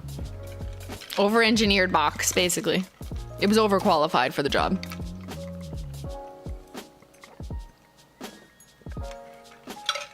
Yeah, you guys were spoiled with that box. But at the same time, we did get feedback, not at Remix. Everyone like loved the box and thought it was so creative. So people were willing to, you know, make space for this. But like, you're not wrong that later people were like, can you make them like normal size? Because if you start making them all this wild different sizes, I'm gonna have trouble storing them. So that feedback was heard. And that's why Gala, which is probably up next. She's over there. The third anniversary. The third anniversary. We made it the same size as our traditional 5-slot, but it was different. So like it had this little flap, and then it did this. So it still felt like the vibe, you know, the cute little gala, like the Met Gala, like looks like a Chanel purse, but it's Holo Taco. And of course it had like a little bit of iridescence, and this was like a fake leather. You know what I mean? It looks like fake leather. This has like a white iridescence. The back, that was designed to kind of look like a label inside of a fashion purse. You know how it's like, this is an authentic version. Anyways, all these tiny little thoughts that go into boxes. And then our logo was on the inside instead, which was different. And then you open it up and you see the sparkle and the monochromatic, all silver and gray. My little printed note here and white hollow. So yeah, this was a good box too. Like another really good idea, but make it smaller and make it look like all the other boxes in size, but also kind of different. Gala box, like love her. Met Gala box is kind of, no, that wasn't inspiration, but been painting my nails every day. Finally, a proud candy corn nail owner. Me too. Also rainbow flakies like the first one. That one's harder because of supply chain availability. I love these limited edition cartons. I love them too. The black to white gradient with hollow. Actually, we'll probably never do these ones again. And I'll tell you why. You're getting all the behind the scenes info. Okay. See how this is actually two things going on here. There's a printed gradient, right? Of white to black. And then there's a holographic mylar film that was put over top. But the specific type of hollow it was like a specific size grain of the pattern that our supplier doesn't keep in stock in large quantities. They mostly just have like the linear one, like the classic one that you see. I'll just, for reference.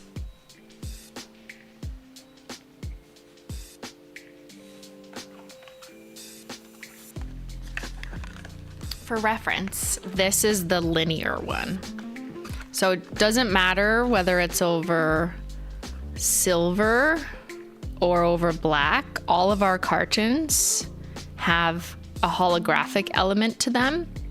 And we've added like a extra hollow film on top of the printed pattern.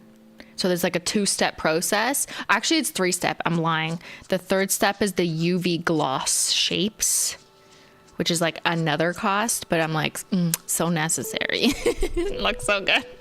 Like that little glossy, like our symbols on the side. But anyways, can't they do custom orders? These are custom orders, hello. But I'm just, my point is that they have the quantities of this type of holo, like the more linear uniform one, available, but they really struggled with getting enough of this type of holo. So yeah, after that struggle, we're like, okay, well, to prevent further potential setbacks and bottlenecks, we aren't really doing that type of holo because of just like the supply, and you know, they have to find multiple vendors maybe to get enough sheets, and like the second you start doing that, like are these exactly the same though? So yeah, so many little details go into cartons that some of you throw out. Just kidding. Yeah, I just want fancy cartons.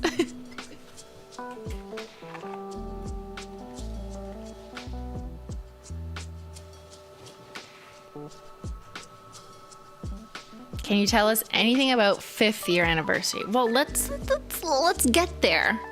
What if I just put the swatch sticks? No, I'm just kidding. We'll get there. We're going through the ages. But I don't want to get too distracted. Yeah, okay, she said. I need to start putting these on a ring before I forget the order. So let me just do that. I know I'm gonna have to repaint the OG flakies, but that's okay. I saw someone was wearing Holo Taco at this year's Met. Yes, we're sending out an email tomorrow about that. / social posts. Bruna. I am not sure how to pronounce the last name, so I won't do it. But she's a Brazilian actress who is in Blue Beetle, if you saw that.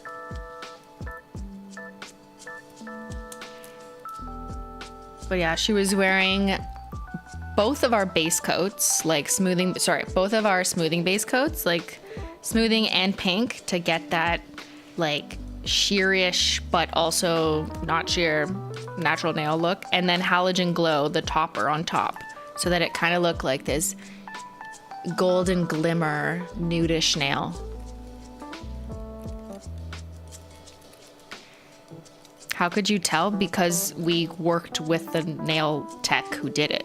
So this is legitimate, not I'm just making assumptions and using someone for marketing without consent. No, we coordinated with there's an agency, there's a nail tech who has previously worked with Holo Taco. And yeah, this opportunity was presented to us, and then we were like, yeah, we would love to work on something with you. Totally up to the nail tech what look, because it's up to the client, obviously, what they want on their nails and what works with their outfit. But we provided, the polish and worked with them on this opportunity. So yeah, we will be doing a marketing material, but we have full permission to, and we have full confirmation on what was in fact used on her nails. So yeah, that's super, super cool. We did that last year too, right?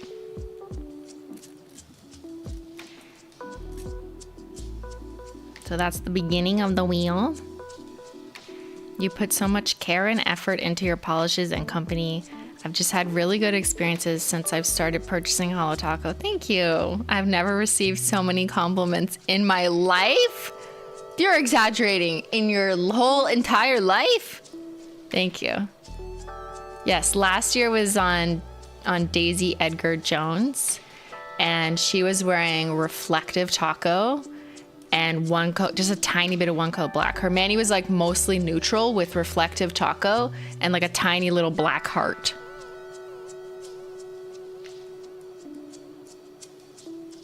On the nail tech's Instagram, it said freezer burn. It was Halogen Glow. It was actually Halogen Glow, yeah. The Met Gala's wild. It's hard to remember exactly which topper you used, you know what I mean? I believe it, but no, it was Halogen Glow. So we did confirm that after the fact.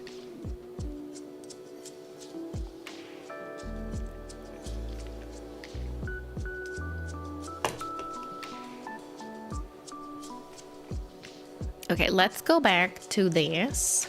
Reflective Choco is next. Okay, so then it was our 3rd anniversary Gala collection, which was limited edition.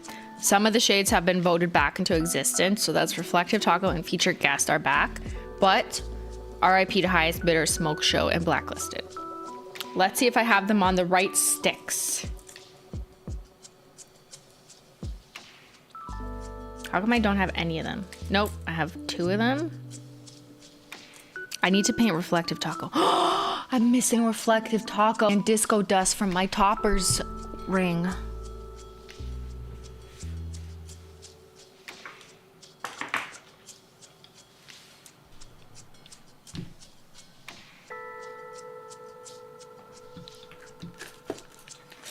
And my hollow toppers. Oh my God, please fire me. Why did no one say anything? Remember I was like, and these are all of Holo Taco's toppers. No, it's not. No. No. No. We have Reflective and we have Hollow. Oh my God, how did we all miss this? What is wrong with us? Casey, where are my mods? They're supposed to manage me. Yeah, where's the detective? You guys are sleeping on the job. Oh my God. All right, well, okay, I'm gonna just start pulling the shades of what we need to paint, but this was used at the Met Gala last year on Daisy Edgar Jones. On a neutral Manny, just like a faint little silver sparkle. It looks incredible in this lighting. It's the specific angle. It's kind of like the pigment. It's not the exact same, but the effect is like a stop sign at night type of pigment. So that's why it's lighting up like the reflective stop sign tape, or what people wear running. It's so you don't run them over with your car like that. And linear, yeah, I gotta do them all. Okay, I'm grabbing them. Linear, scattered, and flaky. I already have everything. Taco. I just dropped the taco because we know. I was wondering if people could see Bruna's nails on the red carpet and be able to tell what she was wearing, or do we all just know because it was announced? So the nail tech who did her nails shared that she was using Holo Taco, like on her story. So if you happen to know the nail tech, then yeah, people found it that way. But Holo Taco will be sharing some content on that, I believe tomorrow. There's an email going out tomorrow at least.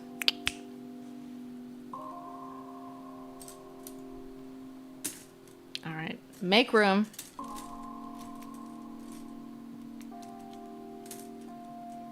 Nail art Queenie, yeah.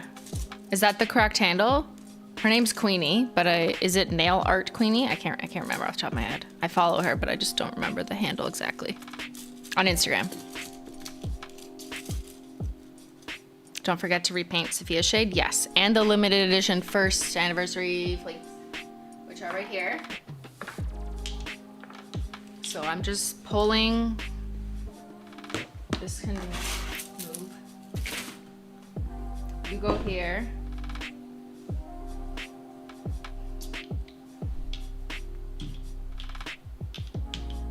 I'm pulling everything I need to paint, moving the sticks. Safiya.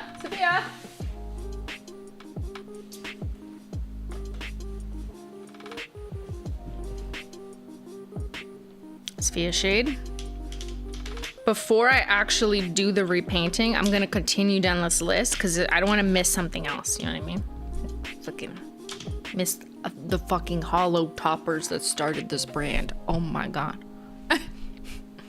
It's Nail Art by Queenie. Okay, yeah. So if you go to Nail Art by Queenie, all one word, Instagram, that's the nail tech who did Bruna's nails and also did Daisy's nails at the Met Gala last year.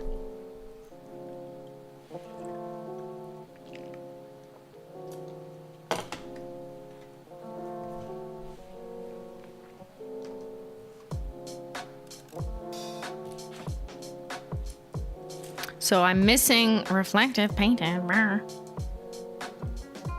Featured guest is on the linear wheel, which is fine, but I need another one. Okay, so that's featured guest. which is kind of a different linear hollow than the rest. It's still a linear hollow, but because it's in a whitish base, that's more of a crelly, because there is no such thing as a white hollow. Did you know this? I feel like I want to pull people with instead of re-explaining myself. Do you know the Muffin Man?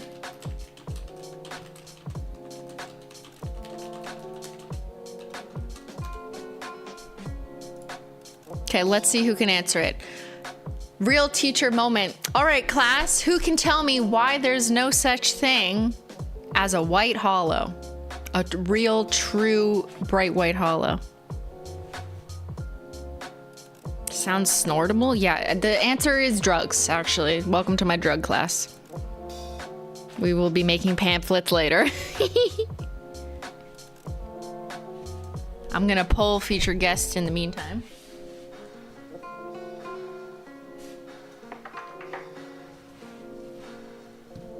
This is a learning stream. This is a learning hospital. Okay, because hollow is silver. Too long didn't read, it's because hollow is silver, yeah. Because it wouldn't be reflective, because God doesn't love us. That's also true. Muddies the hollow. We need to cook, Jesse. What? Whites drown the hollow. White reflects all light. Hollow is light split apart. Hollow itself is silver. White is all the colors together. Because simply said, it's opaque, not translucent. White pigment is opaque and thick, so it covers and clouds the hollow. Yes. What if they put a hollow film over a clear glitter base? Could that be a thing? In packaging and nail wraps, or like foils, yes. But in nail polish, in paint or lacquer, no.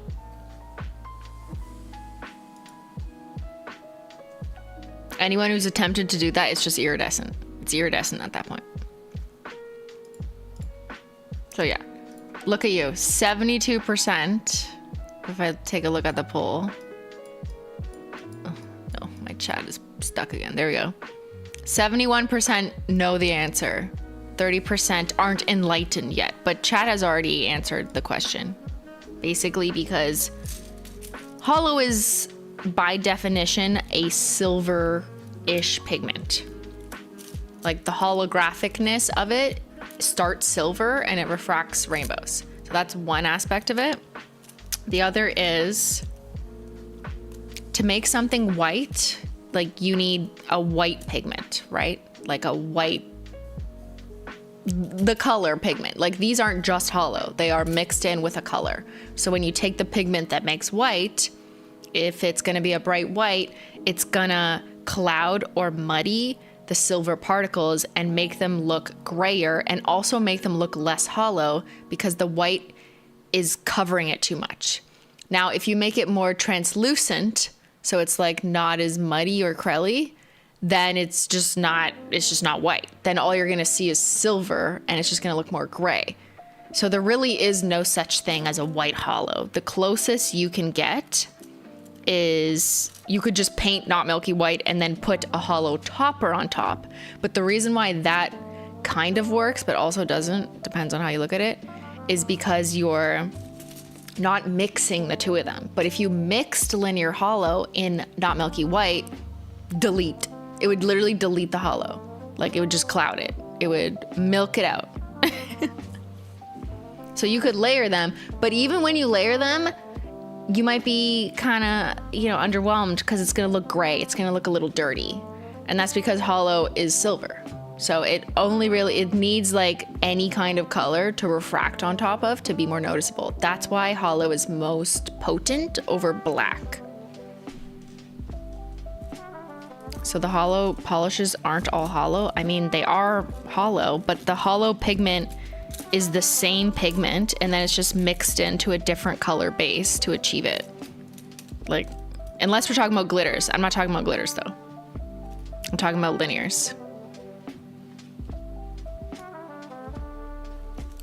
What about a white frosted metal? Same thing. It would just be silver. If you make it white, then it's not metallic. So it would just be a matte white or glossy, doesn't matter, flake. That'd be like black flake taco, but white, but more condensed.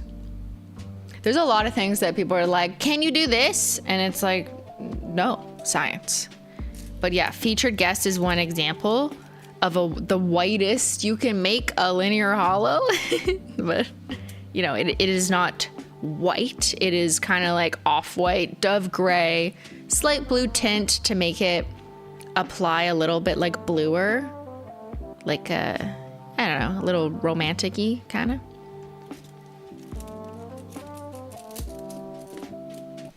A white iridescent topper, also no such thing. Unless you mean a topper that's iridescent over top of white, because that's stunning. So if we're talking about iridescence, that's these guys, minus the foils. That's these guys. And they're like cellophane. So if you've ever had cellophane, like it like looks kind of pink or it looks kind of aqua, that's kind of what like this, how this behaves. Not the same fabric, because cellophane's like much thicker and would feel weird on your nail. But it's the same idea of like what material it refracts and what it looks like over different colors. White iridescent glitter. So if you have a glitter, that's a very different method of a very different product category than like a linear hollow.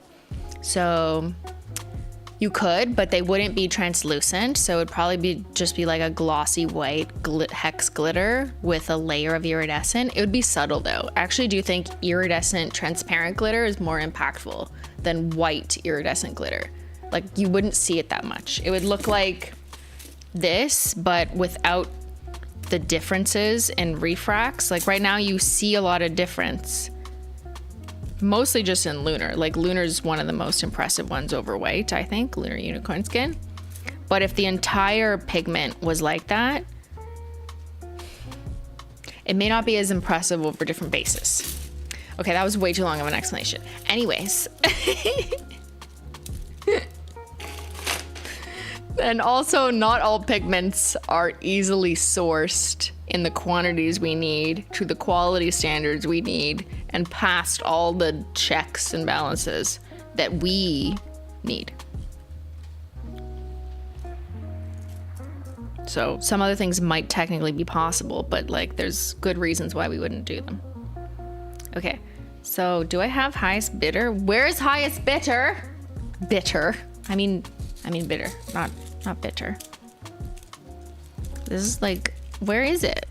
I think I have to swatch a new one. I lost her.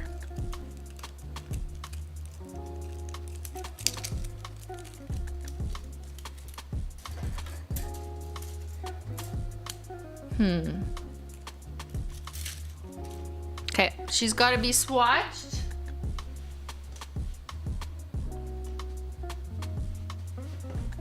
That's highest bidder. The first crushed hollow, the first of its kind. I love learning. Okay, I'm not even the expert. I know you're probably like, shut up, Christine, you are an expert. But like, I'm not a cosmetic chemist. I'm just a nail polish obsessed person. There's a lot of science to these pigments. And like, I ask a ton of questions to understand like, why can't we do this? How do you do this? And yeah, I try and absorb the knowledge so I can articulate it as much as possible in a way that makes sense to you. But sometimes it doesn't even make sense to me. You know what I mean? Like the scientific explanation, because I'm like a little like, wait, what? Why? It happens. Actually, do need to file some of these though.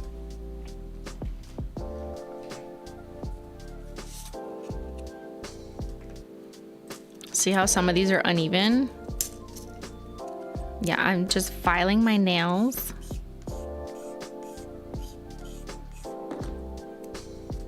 You can file swatch sticks, eh? It just needs a tiny bit, and I just use a glass nail file and it works. Done.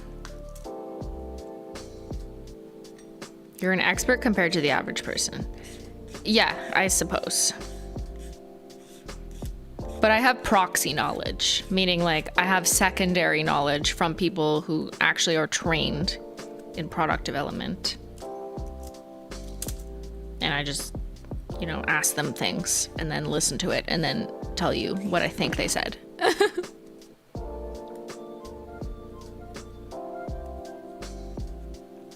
I've been a longtime fan but never bought HT before. What do you recommend I get? Well, what do you like? You know, do you like bold colors? Do you like sparkles? Do you like the idea of special effects? Do you like more plain stuff? Do you want simple? Do you want just whatever's user friendly? I'm gonna need more information, Nikki. I'm sure the chat will also make recommendations.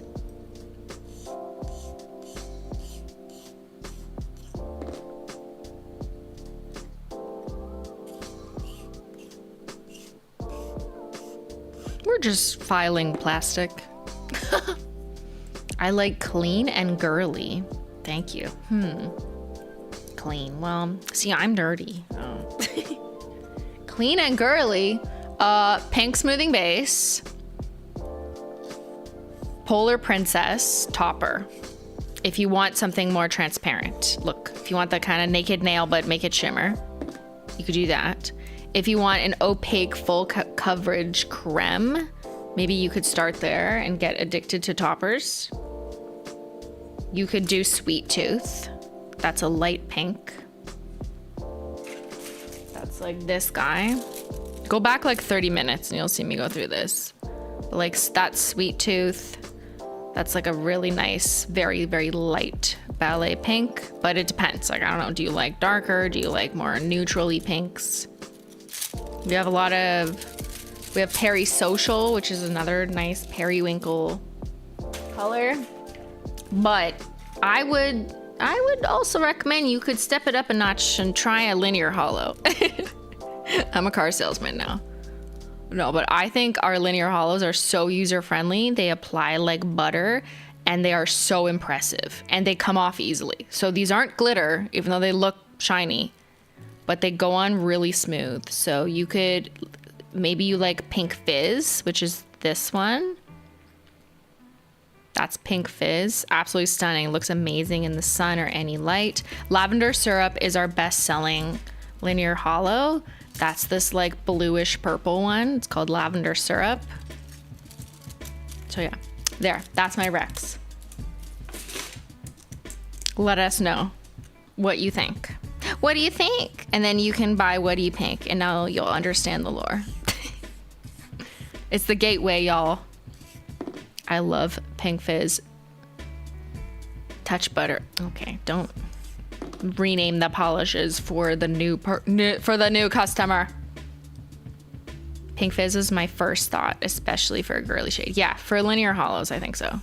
I would say Toe Beans, but she's gone now. R.I.P. Unless she's voted back by royalty. We'll see. Menchie the cat is a good one, but I usually don't recommend glitters for a newbie because glitters do take more patience to apply. Like, they don't just like paint and then, wow, your nails are done. Like, no, you need to like think about it and then remove them appropriately. But they are very, very impressive. But they maybe take a little bit more training. Okay, I'm almost done. I just didn't want to waste these. You know, I could just pick fresher ones out of the bag, but I'd rather recycle these. Where's my lint roller? Oh no, it's at the end of the roll. No, no. Menchie, bring me a new one. Blush Money. That is a good one. The girly shade. Blush Money. How could I forget? That's our new one, which is in stock right now. For now. That's the new limited edition shade. It just got released. It's called Blush Money. It's definitely a girly girl shade. But have you considered something deeper and darker like Teal No Lies? me when someone tells me they're a girly girl and I immediately turn them onto dark colors.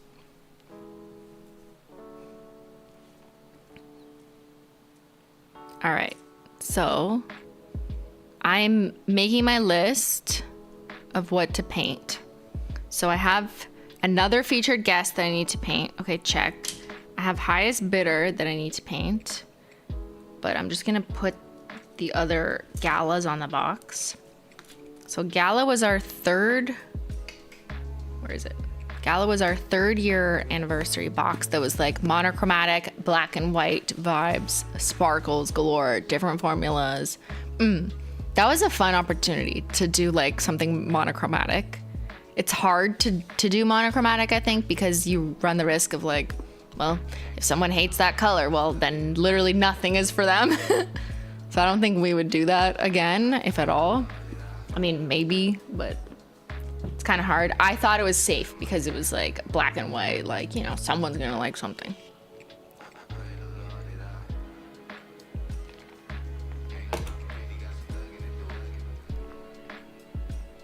And then we had Party One Purple for the leftover.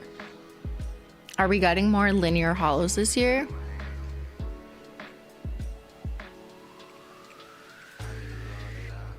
I don't know.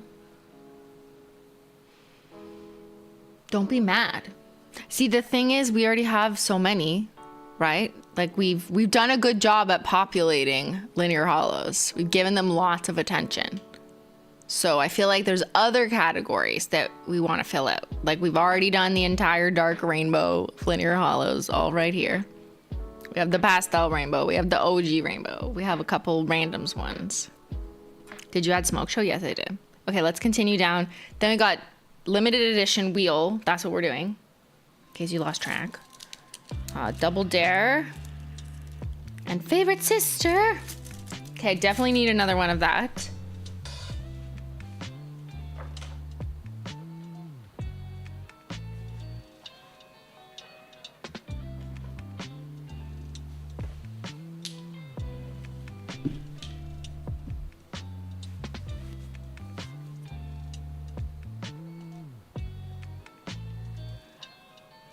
So Double Dare was my birthday shade in 2022. It has red reflective glitter and blackish red multichrome and some hollow. And then Favorite Sister was a red frosted metal. So Favorite Sister is seasonal now, assuming we can like recreate it and get pigments. So I need to re-swatch Double Dare anyways because it was on one of these stupid sticks. So I'm gonna add it. I got a lot of re-swatching to do. Okay, so I can't add anything. So let's continue. Oh My Gourd, Resting Witch Face, those are on the creme wheel. Glow in the Dark Taco, which is seasonal. Should we bring it back? I'm trying to bring it back. Okay, we have to make those decisions now, in time for October. Magnetic was not limited edition, although some of them have retired. Although those should be all on their own wheel, but that's another category. We'll do that later. Okay, Silver Flake and Red Flake we have. The Barista Bundle will be on its own wheel. We'll get there when we get there. World's First, we'll get there when we get there. But these weren't limited edition. Not limited edition. Okay, here. So now we're at last year's, which was the inaugural Holo Royalty debut, which was a trio. Let's see if I have those on the correct sticks. I might. I actually might. So there's Glamethyst, which is like a lilac purple glitter with green shimmer. Oh, do I not have the other ones? How? I probably painted them on the wrong stick and then tossed them. I mean, gave them to Chatter. Who wants them? Let me just double check my other pile. How do I have one of them? The fuck? Oh no, I have Royal Crush right here. Where's Toe Beans? I'm missing a Toe Bean. Truly RIP to Toe Beans. I think I need to repaint Toe Beans. I'm missing a Toe Beans.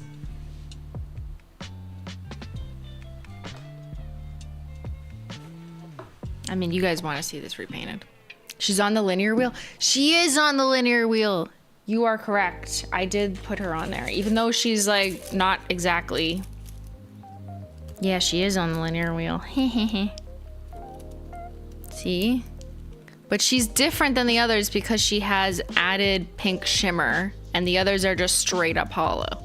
So it is slightly different formula, but I just put her on here anyways. Okay, so I do need to repaint her.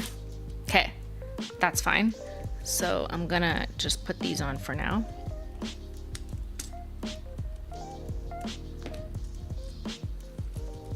We're doing good. We're doing good. We're doing it the efficiency way. Okay, vacation, not limited edition. Cold slate hot take is on the crèmes wheel. Scorched earth halogen glow freezer burn is on the toppers wheel. Here we go, retro.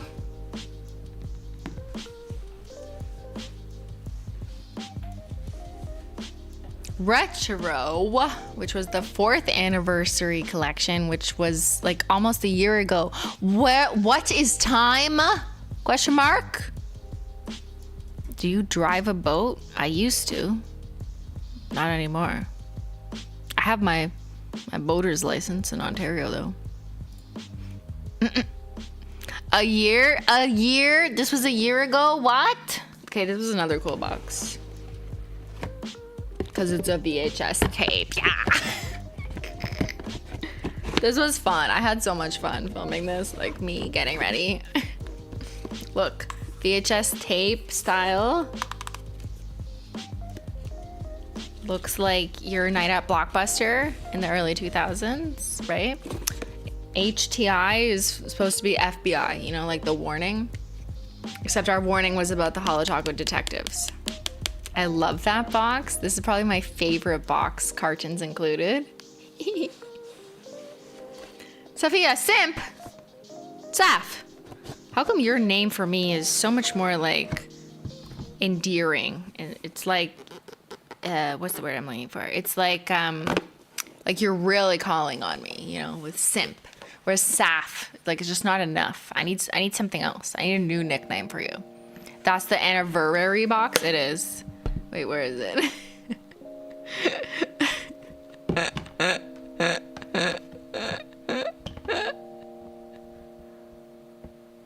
HOLO THERE presents the 2023 anniversary collection. It's funny. It's funny now. It's, you know, lives are not at stake. Hi, Saf. We're still swatching. Actually, we're not far off from your collection. That's coming up soon. Okay, anyways, I was saying this box was another trying to look like the same size box, and look, it's a VHS tape. It has black matte fine lines on it that kind of look like the tape, and it has like a little arrow on it that is like a tape. And then you open it, and the cartons aren't in here because they're on my shelf, but anyways. This was a fun box. Do mine? Okay. Do mine. Do mine. Relax, lady. The best stories happen when things go wrong. Yeah. Okay, let's see if I have them swatched though. Okay. I think I do, but are they on the right size stick? Oh, yes, they are. Thank God. So this one I swatched on over nothing and over white, right? That's why some of them have white on the back, because I took pictures of them for comparisons both ways, because if you put them over white, it looks totally different than not, right? So here's the yellow high def over white. Here's it over nothing. These were translucent jellies, so yes, you're gonna see stuff underneath, right? So like I put it over my skin and it's a bit of a different color, right? Like otherwise you're looking at it kind of over black. Big difference, big difference. So let's put it in the order of the box. I put it back. Which was, I feel like I want to do it just all on their own. No, all on their own and then over white. Can't wait to see what you guys have planned for the 5th anniversary. Okay, now you can ask me that question because we've gone through all the anniversaries. What can I say? Okay, so how about the box is the same size as this? Is that saying too much? I feel like it's already been that way for like 3 years. And so you've kind of seen that pattern. Was that a big hint? Shit. Allegedly, Simply didn't say anything. It was Safiya actually in the chat.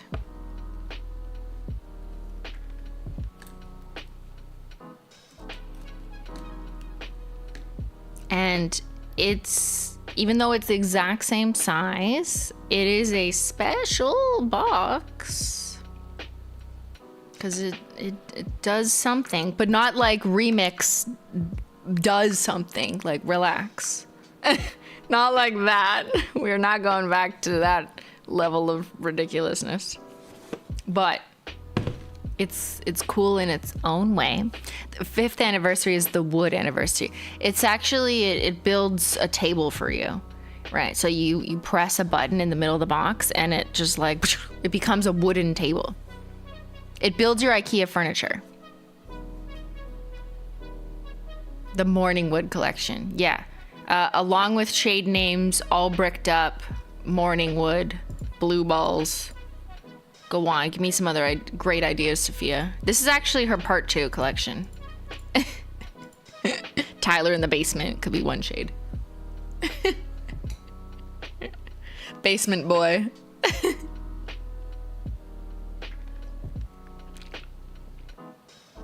Spirit fingered. Don't tell me to stop. This is all her. All bricked up is actually genius. I thought so, but then I Googled and there's an alternative definition that's like not the funny thing you're thinking of, but that's something else that's bad. So I actually didn't name brick wall that because I learned something else.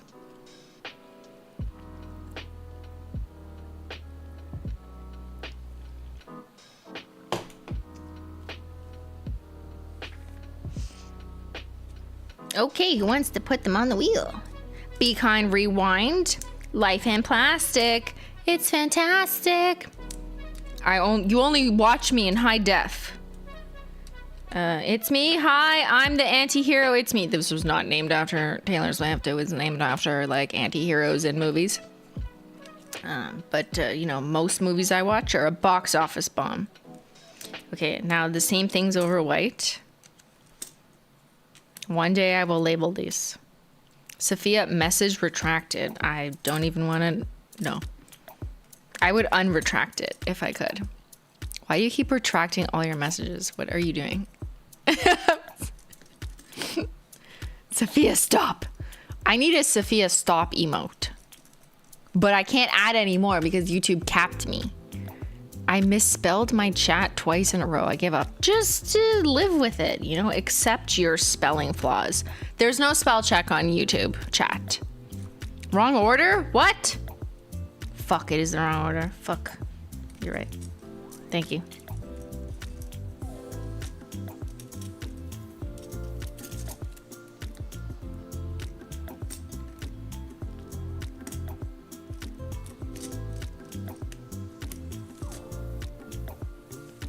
Okay.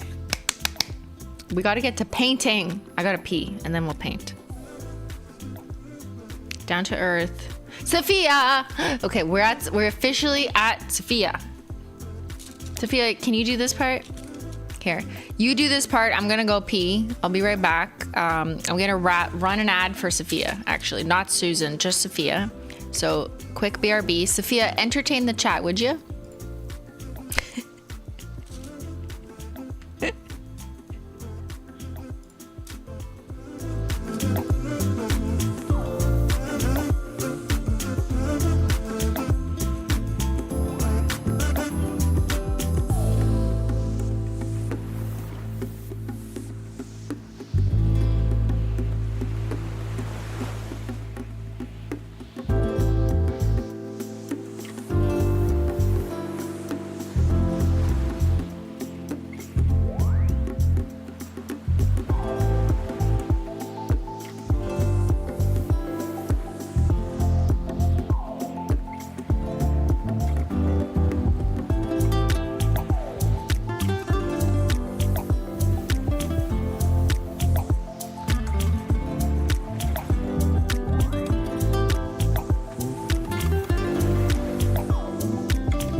I'm back. What happened? What did you do?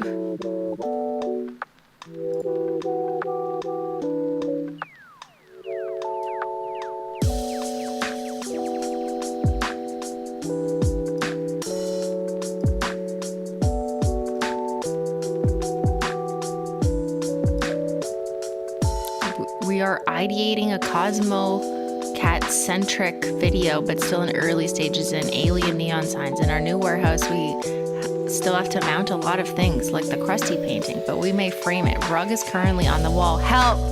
What do I need to do? Just reviewing. I'm just reviewing your work. We did film renovating our warehouse, so that will probably be a video later this year. You did? Sorry, the music was loud. I'm back. I want to see your warehouse filming. I filmed unpacking and packing, and it'll be a TikTok later this year. I don't want to edit it. I don't want to edit it.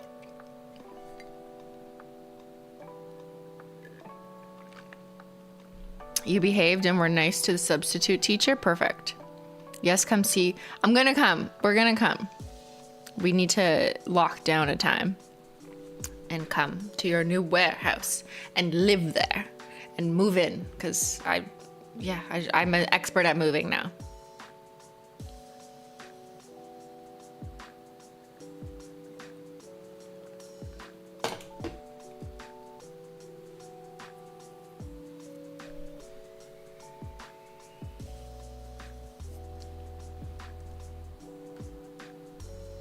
All right. Ooh, who's this? Who's that girl? La la la la la la la la. Oh, I need to repaint you, girl, because you're on the wrong stick.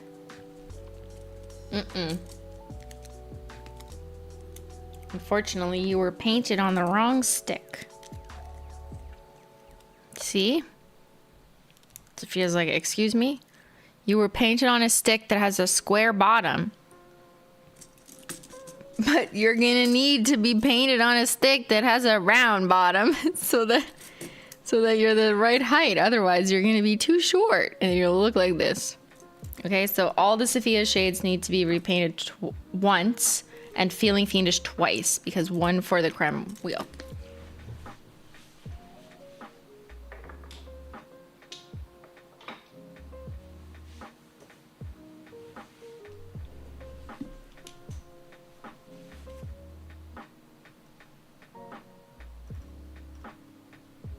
Don't mount the horny rug? What? Oh yeah, your new video. Yeah. I still need to watch it. Don't spoil it for me, chat. Not the round bottoms. Okay, let me move this aside. No, not yet. Okay, I need to go down the list to make sure what else I need to repaint, because I want to miss anything. Okay, so cracked taco we got. Xyler and Menchie. I did, but they're in another pile because they're magnetics. Where are they?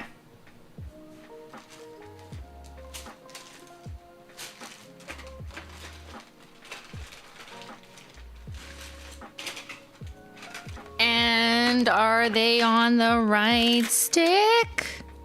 Sacrificial lacquer is not, but it looks like Xyler and Menchie are. Okay, and so is Cool Cat Mom on the right stick. Oh, sorry. You can't see. There's Cool Cat Mom, so she's on the right stick. But I will need to redo Sacrificial Lacquer because she's on the square bottom. But we'll get to that later. One thing at a time. So I'm good there. This is because I don't have those collections organized. I'm only looking for limited edition. Yeah, okay. So ignore that for now. Ignore. Disco Dust I'm already doing.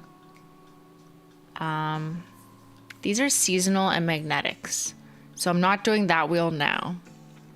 That was done, not limited edition, so I'm not gonna worry about it if it's on the wrong stick. Not limited edition, and I have the Topo. Hello? Taco and Topper both went through my head. What the fuck? And then these four, the newbies, the latest additions, the most recent release. We've come to the end of the list. Should I add 1,000 more rows at the bottom? These were painted on the correct stickies, so luckily. She's simply standardized her approach finally. So we have our to-do list of all the repainting. Safiya, do you want these sticks? Maybe I'll send them to her. Because the chatter was like, what do you do with the sticks you don't need because they have the wrong bottom? Can you send them to me? And I was like, why would I send you this piece of plastic? Like, this is a terrible gift. But I might send these to Safiya. Safiya, do you want these plastic sticks? They're really nice. I won't send them to a chatter because it's just like a bad gift. But like, I would send this to Safiya. I did acrylic pour art with my student. They ended up looking like driplets for HOLO THERE. Ooh, I posted a compilation picture in the Discord. That's awesome. Oh, wow, that's so sick. Oh my God. Look, she's converting an entire class of people to spilling yogurt on a lid.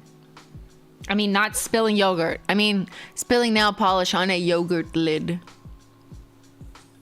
I want it. Let's put it in a shadow box and mount it. These sticks, like, they're just sticks of plastic. You have this and the box.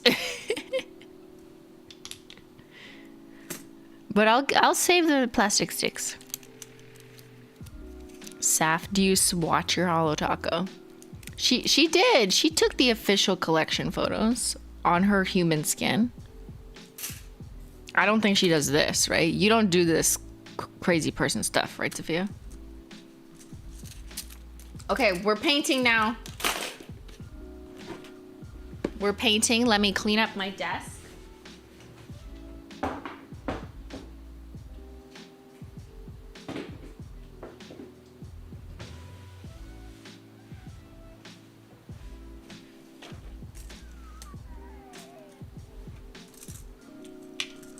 These are all my filed. I do not do this, no, but I do like sticks. Your pours would be such cool Christmas ornaments. I don't know how to make them into ornaments. I just know how to make them into giant peelies. Okay, so we could paint Safiya first, since our guest of honor is here. How's that? Me first, me first. Okay, I need to do 2 feeling fiendishes. And 1 of the others each. That's 6. Making myself a garbage bowl for dinner. Oh, I just got hungry. I love garbage bowls. Have you gotten your label maker yet? Yes, it's on the floor charging. Oh, it's done charging. I don't think we're gonna have time today though. It's already almost 8 p.m. But our next organizing stream, which will be... So this Saturday I'm away. I have a family thingy. And then next Wednesday we're gaming. Because there's a game about cats coming out tomorrow. I just missed it. Otherwise I would have played it. Like my stream schedule just didn't line up. What's it called? Little Kitty, Big City, or Big Kitty... No. Big City, Little Kitty, not Big Kitty, Little City. One of those. There's a game with a cat that I want to play. So we will be doing that next Wednesday. For sure. So that's the next time I'm streaming, next Wednesday. I'm not streaming this Saturday due to prior family commitments. But then the following Saturday, we're going to continue this. I'm going to come back because we are not done yet. We got to label shit. I'm not done with... literally every other formula. Like, what about Chrome? Anyone remember the Dexter's Lab episode about Dexter and Dee Dee dueling with the label makers? I used to watch that show. I don't remember that specific scene, but I can kind of like imagine it. You know what I mean? Are you saying that's gonna be me? Okay, feeling fiendish. First coat. First coat. I'm the realist. Oh, look at all the Menchie hair. I'm just gonna put that in there. This one's for you, Saf. The Menchie hair, because my lint roller's out. And she was sitting on my lap for like 20 minutes before I started stream. Okay, put those aside. And now let's paint your other shades. Safiya, do you still paint your nails with your collection? Even though it's like so 2023? Be honest.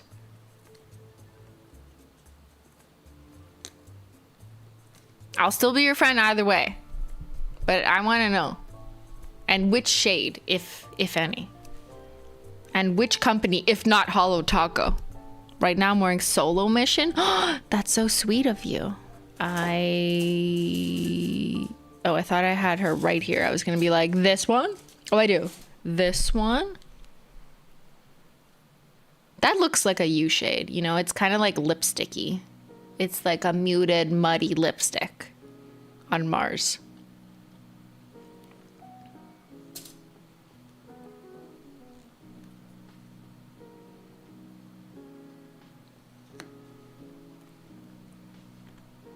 All right, let's paint Spirit Fingers. The one I wear the most from our collection is weirdly Bury Me in Hollow. See, that's not weird. It's just showing me. What it tells me is that you are just like a normie. I mean, no offense to the normies. But like, if you're wearing Solo Mission or Bury Me in Hollow, just like ignore the formula composition. Those are the most traditionally reached for shades if you were to survey like all people who wear nail polish in the last like 20 years. Like the global survey, not the Holo Taco audience or the internet audience. Yeah, like this is the average. I mean, it makes sense. This is the average color of lipsticks, right? That's what we were matching. So yeah, Safiya's a normie, exposed. At least she's wearing Holo. You know, that's the least she can do.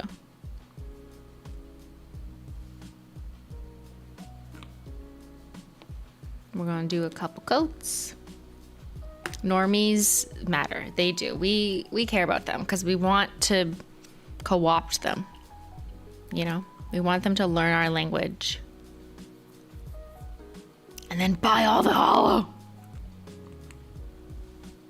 And then they go for something like Brucey. And then we're like, listen, okay, you should come to the dark side.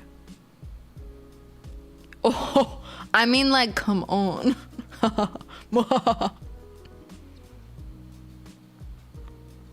Are all your polish normal polish or gel? They are normal polish, but not normie polish, not to be confused.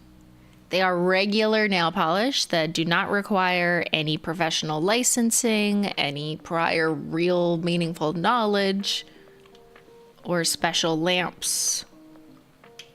Gel polish requires a certain level of education, even though it's not always a legal requirement for you to personally use it.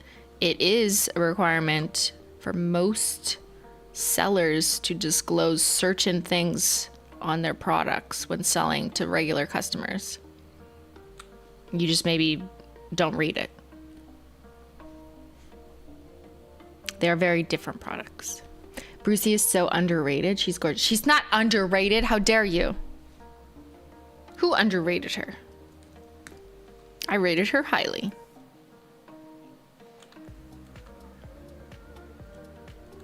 How quick do they dry? I don't know. I mean, like, by the time you paint every nail, you know, if you come back to the 10th nail after you've carefully painted it at the pacing I kind of just did, we're ready for the next coat. See how, like, that's dry? But then you got to add a quick dry top coat, always, which is like that clear, glossy stuff. And then you want to wait probably like 30 minutes until you're free to do things. But it does touch dry quicker than that, but touch dry is not the same thing. as like fully dry. But yeah, a little bit more patience is required for regular nail polish, but it also doesn't come with the same list of warnings that are on gel polish that maybe people just don't read. Always use a glossy taco though. Sorry, I should speak English. A quick dry top coat. Because nail polish on its own is never gonna dry. Like, that's just not how it works. You need a quick dry top coat on top. We call that a glossy taco in our language. In our language. Nothing dries as fast as the chrome secrets. Yeah, okay. Well, the chromes are the exceptions. The chromes that I'm wearing as my topper. But that's too complicated to explain. Okay, Brucey doesn't even need a second coat, but I'm gonna give it to her anyways. Should I have put Brucey on the linear wheel? Fuck. Because I put toe beans. I have to take some Brucey to Singapore for Tina Yong. Oh, really? Did she specifically request Brucey? I could find some extras for her. I literally have extras. Like, I probably have 10 extras of your boxes. I mean, don't tell chat this. She did just move, but we are meeting in Singapore. That's fun.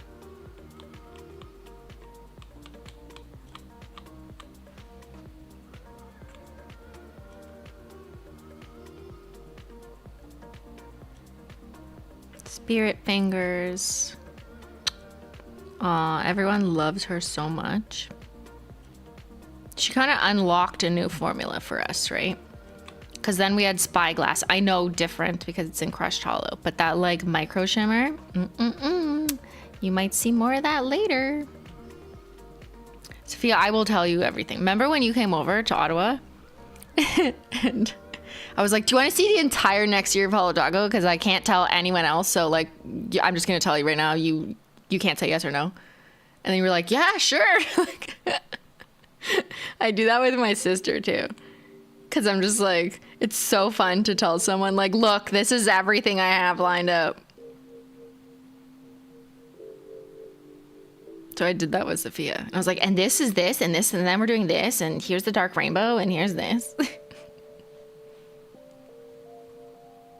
It's because you have to keep it all a secret. It is. It's very tough to keep secrets. That's why I slip up so much.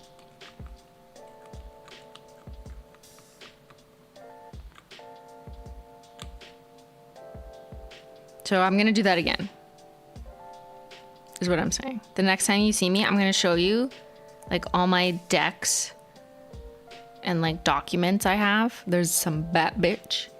I'm going to show you all my documents because I won't bring all my wheels with me. That's too much work. But you're going to see it all and then you won't be able to tell a soul. Christine showed our IT consultant the holiday collection. Ben, don't expose me. That was literally today.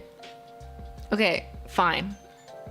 I was testing some of the holiday prototypes to like we have to make final decisions. And I was testing it on Ben's nails because both my nails were occupied with different collections. And then I put pink steel on them because my nails are busy. They're busy girlies, my nails. So I was like, Ben, please, I just need I need to see it on a real nail. I need to like look at the differences. And then the IT guy was there like helping mount a TV or something. And then they were like, what are you doing? And they were like, oh, I'm just testing like nail polish. And then we showed them and I was like, hey, which one would you choose? Like, which one do you like? And they actually had some feedback. They were like, oh, I really like this one. This is a cool color. These two are winners. So yeah, we got some good feedback from them. It's kind of fun showing people things. Do you prototype on your toes ever? No. Nah. The IT guy got some say? Yeah. I mean, it's kind of like a fun gut check to be like, hey, hey, random normie who's not interested in nail polish. I mean, I don't think he's a normie. He's like a tech geek. But different kind of geek. You know, we're nail polish geeks. I'd love to see next year lineup too. Happy to give feedback. Oh, really, Zena? Happy 29 months. Yep. Yeah, he was a consultant after all. So, like, can he consult on nail polish? He did, in fact. Remember when Simply did a whole video about her feet? Yeah. That was me testing how long nail polish would last if I let it grow out. And the answer was a full fucking year. Like 364 days was my scientific results of my very scientific study. Wild. I am gonna paint another Brucey. Sorry, I know you don't have it. You don't need to see this twice. Literally asked them, what do you think? I did. I was like, so what do you think? Which shades? What are you buying? What are you passing on? I really tried talking her out of that thumbnail. What of my foot? I don't care. I literally don't care about my feet on the internet. But that's just me. Every time I had my feet, people were like, for free? You should charge for this. And like, I know they're joking. Like, I'm not actually gonna charge for my feet. And then there's other people who are genuinely concerned for me, or like, ew, your feet are gross. Don't put feet on the internet. And I'm like, I don't care. I don't care. It's where they have nails. I am a nail girly. I'm a nail influencer. So yeah, I'm gonna show you my nails. Like, you're stupid. Hello.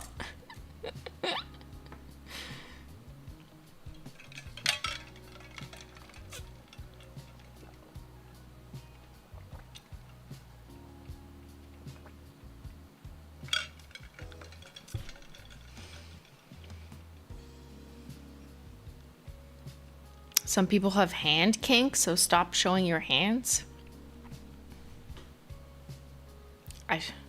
What if people have nose kinks? What if people have eye kinks? What if people have hair kinks?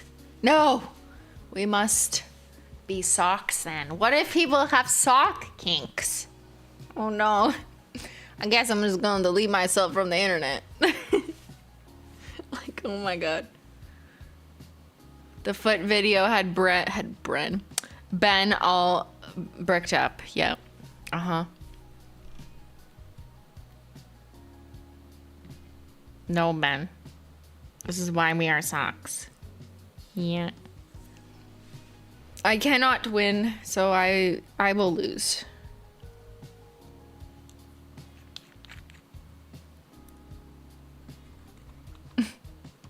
Have you unpacked the giant tube socks? I have them in a box, literally just called giant socks. I wonder what the movers think. They probably didn't look at the labels, but. Safiya, where's your giant sock? Do you have it in your giant warehouse?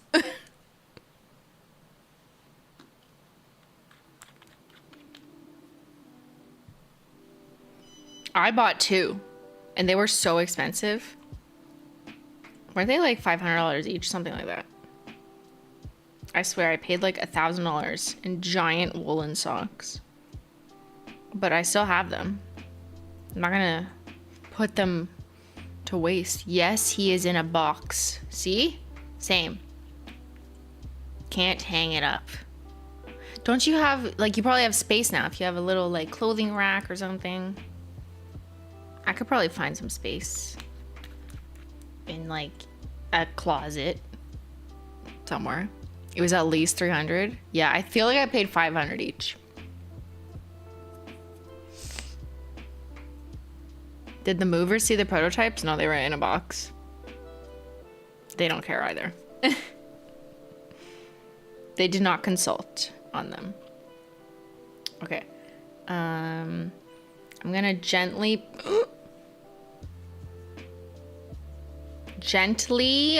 put Safiya's aside because I'm gonna keep painting. We're gonna keep painting.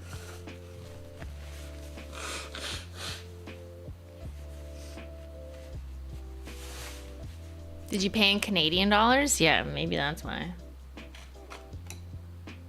I'm worried he will stretch. What if you hang him like not insert coat hooks into his like cords, but like hang him like a towel on the lower part of the hanger, like that.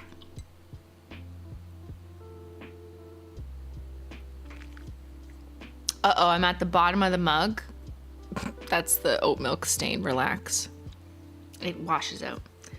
But I'm at the bottom where it's really hot because it's like just the bottom is on the hot plate now.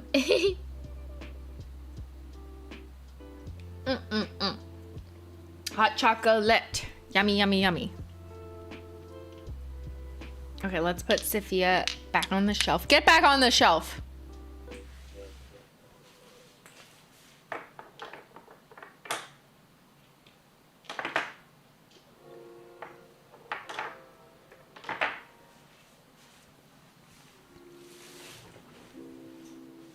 Next stream, Simply learns how to knit her own socks. Oh my god, I don't need another hobby. I swear to god. Don't give me another hobby. I have no time.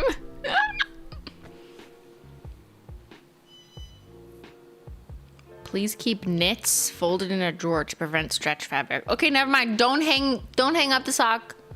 Don't hang up the sock. Okay, let's keep painting. I need to paint several of these black because I have some tacos to paint. I have tacos to paint. Hold on, I need to move Safiya's over. We're gonna glossy taco all of them. Wait, why don't I just do that now? Okay, I'm gonna glossy taco you, Safiya. You ready? Because then I can truly move them over onto the completed pile.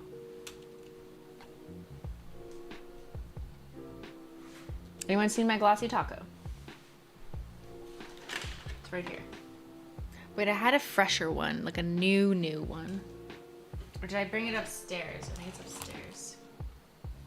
Okay, never mind. That's fine. All right, and now we're gonna add a nice thick coat of glossy taco.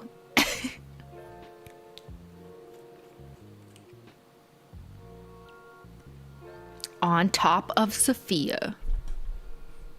Feeling fiendish. I recently ordered 50 Shades of Greyish and I'm slightly, completely obsessed. That's the oxymoron. Where did it end up on the wall? In between Circuit Breaker and Lemon Spritzer.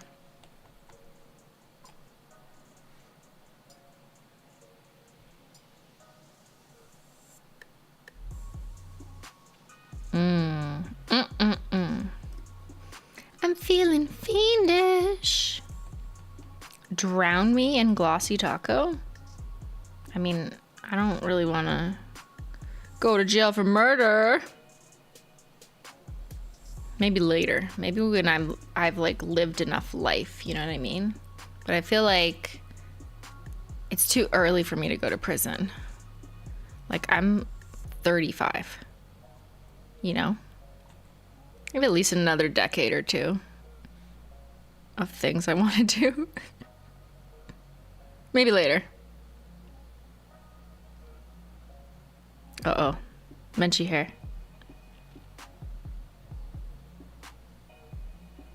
I think we got her. Brucey.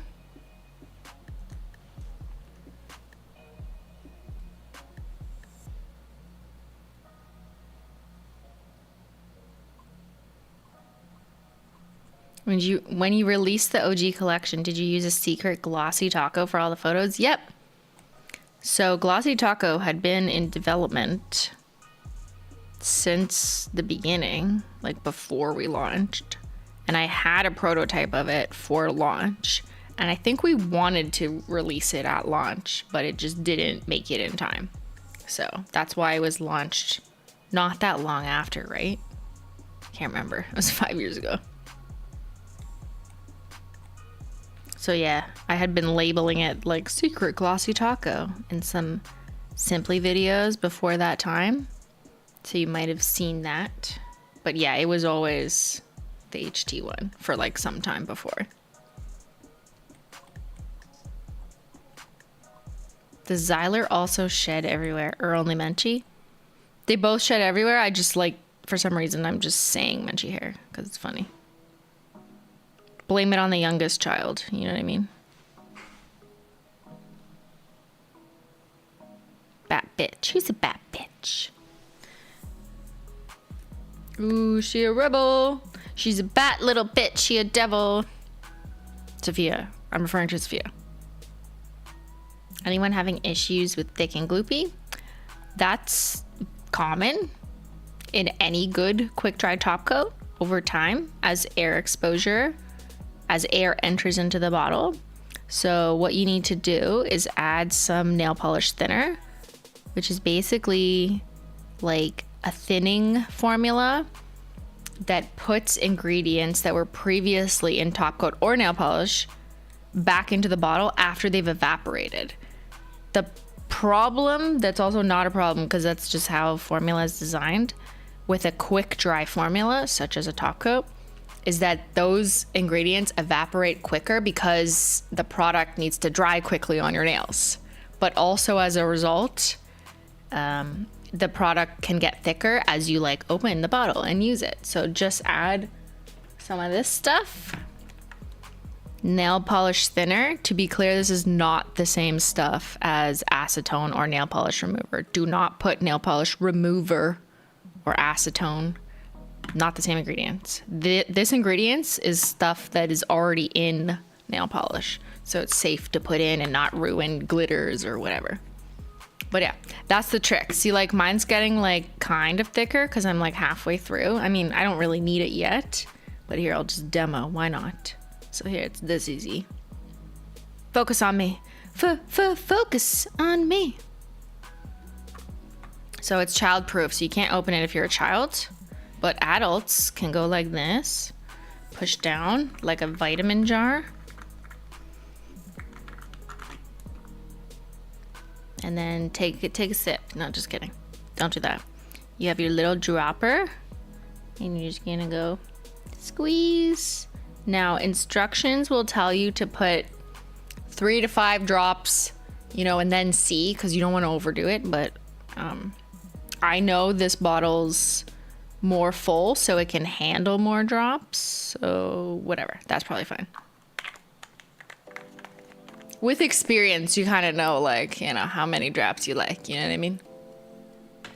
Like, what's your dosage? You know, you kind of figure it out with experience.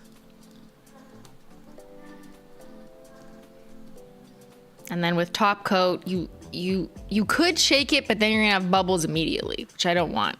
So I'm just gonna gently roll it like this, or just kind of go like this. I just kind of like smack it around like that, instead of like that kind of smacking. Like this, I wouldn't do, because that's gonna make more bubbles. Thanks, Christine. I do have thinner. I'll add more. There you go, CT. I just do this for top coat. For nail polish, like a color pigment, I'll just go like this. I don't care. But for top coat, I'll go like this, just to kind of mix it around, just like roll it around. And there, it's like slightly more liquidy, just a little easier to work with.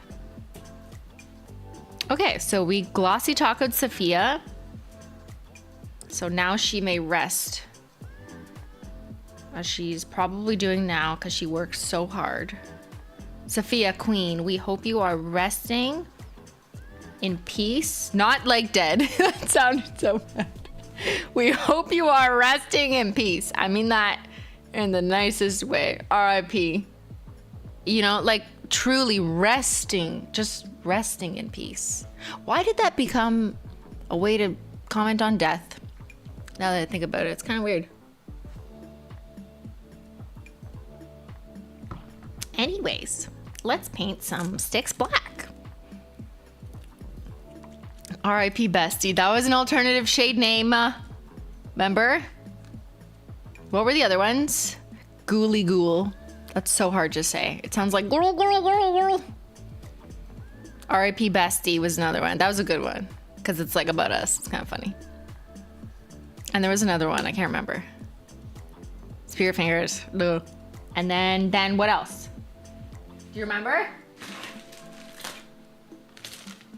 For the Safiya Declassified collection. I'm just kidding. That's not existing, but... Yeah, R.E.P. Bestie was one of our ideas. Grim Keeper, right? Because there was Grim Reaper, which is a thing. And then we thought Grim Keeper for some reason, I think. And then I think most of us were like, I don't really get it. So we didn't go with that.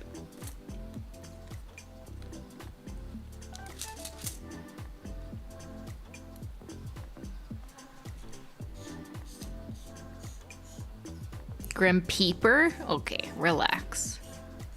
If it was up to Safiya, yeah, they'd all be like innuendos. And we'd have to be like, no, no, Safiya.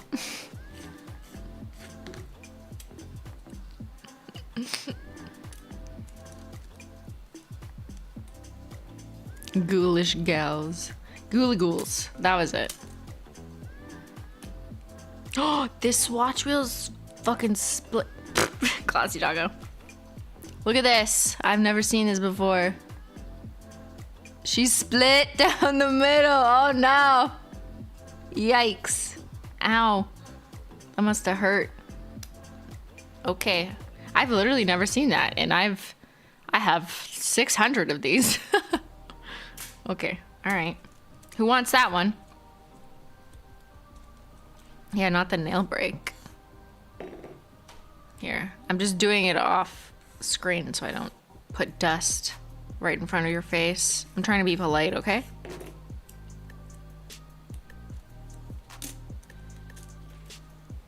Tyler is a Dooney? What does that mean? Like the movie?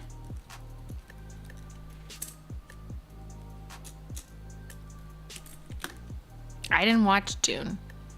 I think I watched the first one. I don't remember. It was sandy. Don't attack me. I love Zendaya though. She's just amazing at literally everything. But the movie itself, I couldn't follow. Sorry.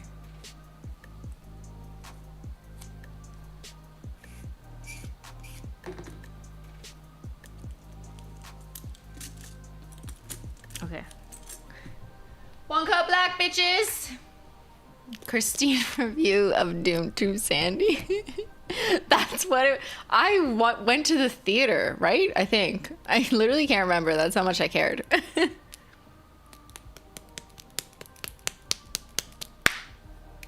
I found it so boring. Okay, me too. No, we didn't. We didn't go to the theater. Where did I watch Dune? The first one. Ben, do you remember? Didn't we go to the theater? Or was that the other movie? Tenet? Did we go to the theater for Tenet? We watched it at home? I don't fucking remember. It was boring. But like other people love it, which is totally fine. Relax. I'm not saying you're bad. I don't like sand. I mean, I like some sand. No? Wait, okay. The sand dress at the Met Gala. That was crazy. They like had to pick her up the stairs. Okay? You know, I would not. That's a choice. Like, sand would be in your butt crack for a really long time. Wearing that dress. That was my first thought. Not gonna lie. We did not see Dune or Tenet in theaters. Then what the fuck did we see in a theater? Other than, I know we saw Barbie and Oppenheimer. Duh. That was a whole event. That was so much stimulation. The last movie we saw in theaters was Oppenheimer. You thought it was too loud.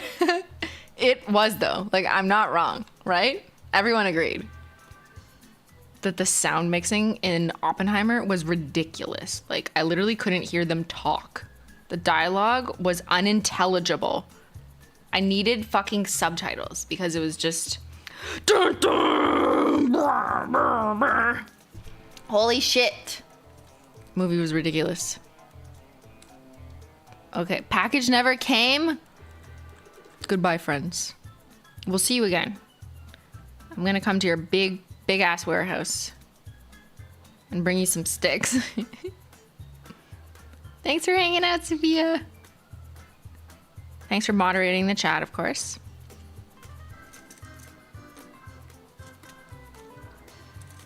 Maybe your theater mixed the sound wrong. No, I think that was like universal reviews.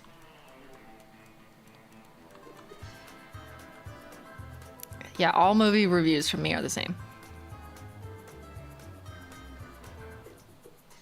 Some people like my movie reviews because they know how to have a little fun before they die, so they just think like it's funny how uninformed I am. And then there's other people who are like really, really mad at me. Like they want to lecture me. I'm like, I'm not gonna listen to your lecture, so you type all you want, girl. But I'm not gonna read it. How many black do I need? 1, 2, 3, 4, 5, 6, 7, 8. Who do we appreciate? 8. I forgot, yeah, existed for a second. Zebra stripe 101. I forgot zebras existed for a second. That's wild. It's amazing how you just like forget about zebras and then you just remember that they exist and you're like, I thought you were dead. Like I thought you died because I wasn't thinking about you for a second. That's wild. Oh my god. Fucking zebras, eh?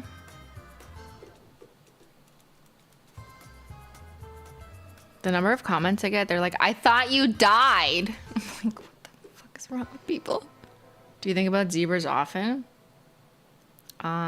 No, but when I'm not thinking about them, I'm not thinking that they don't exist. You know what I mean? So when I do think about them, I still acknowledge that they've existed this whole time. You know, I'm not like zebra blind. I know they exist. Those people don't have object permanence. That's what it is, you know what I mean? It's like children. Like some children, they only, that's what object permanence is. They only retain knowledge of existence of things that are right in front of them at that time. And then when it's not in their immediate presence, they like just don't think about it. And therefore it doesn't exist until they're reminded. And then they're like, oh my God, I thought you were dead. Yeah.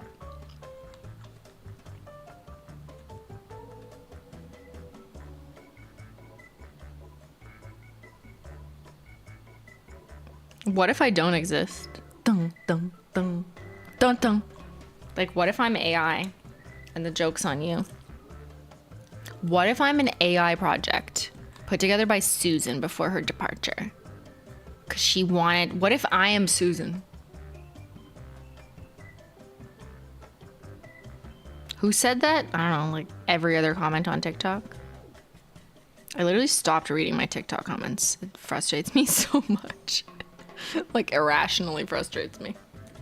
I'm just like, okay, I cannot. Plot twist, I'm Susan.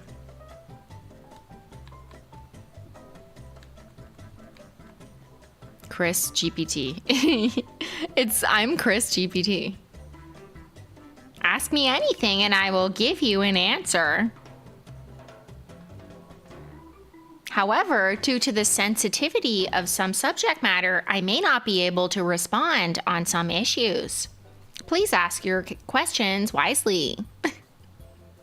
1, 2, 3, 4, 5, 6, 7, 8. Okay, I did 8, but I'm gonna do 9 because I always forget one.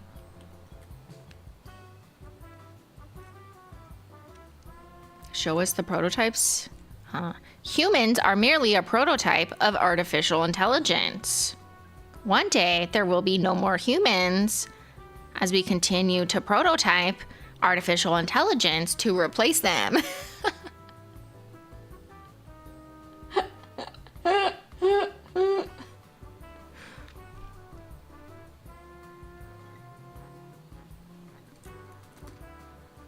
Now try and ask me another question. Troom Troom was actually first to market, okay, as ChatGPT. I'm just saying. It's the Troom Troom AI. That's the only product I would pay for, is Troom Troom AI.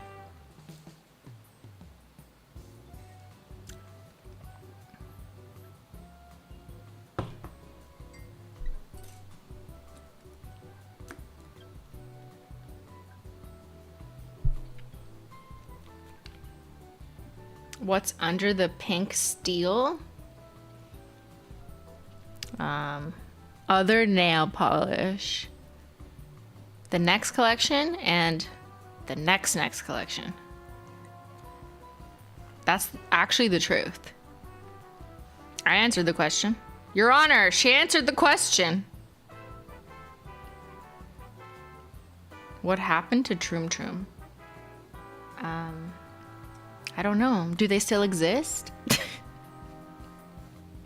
I mean, I'm sure they still have a YouTube channel, right? Unless they deleted it, then maybe they don't exist. Oh my God. I swear I checked in on them once and they were just live streaming old Troom Troom videos. Like they were literally live and I was like, what? They live stream? And I was like so excited to talk to the blue-eyed girl. And then there was just like replays of their videos. But thousands of people were watching. Like there's 1,000 people watching now. I swear there was 2,000 people watching live Troom Troom that were just replays of existing videos that exist on their channel. Children are watching Troom Troom. Yeah. Yeah. Should I do that? Should I just live stream my old Simply videos for children? Seems to be a new content strategy there. They still post and the videos are worse than before. Like worse in a good way though, right? I'm concerned for the children. I don't care. That sounds terrible. I feel like I have tried to care. And there's some things I genuinely do care about. Like I care about just informing people. Maybe don't like quit school because one influencer said, I made $1 million, so you can too. Quit everything. Like I do passionately care about like just telling people, no, don't do that. They're not looking out for you. You gotta look out for you. But when it comes to like content and children, like what the fuck am I gonna do? You know what I mean? Like the parents need to care. So I don't care if Troom Troom exists. I don't care that much. What am I gonna do anyways? You know what I mean? I'm just sitting over here painting plastic sticks with 1,000 people. I don't have the energy to make a passionate plea for children to not watch Troom Troom like content. Like someone else on TikTok will, you know, make 18 TikToks about how it's corrupting people, and I won't have to do it because someone else will do it. You know what I mean? And then I can just do this instead.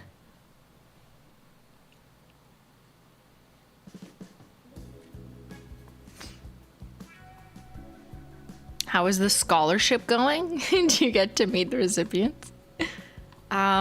Yeah, so every year, Carleton University, the university where I went to school, they have like a selection committee that picks. I don't get to pick, otherwise like it's insider trading basically, and I would pick people who get my money, you know, so, which is how I used to do it, but that's not how scholarships work professionally. An impartial committee must choose. Anyway, so I don't get to choose them. But I always get like a little package from the university that's like, here's the 2 scholarship recipients this year of your scholarship.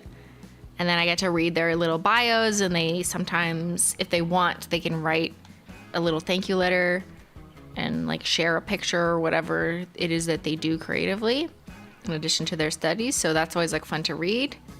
But no, I don't meet them.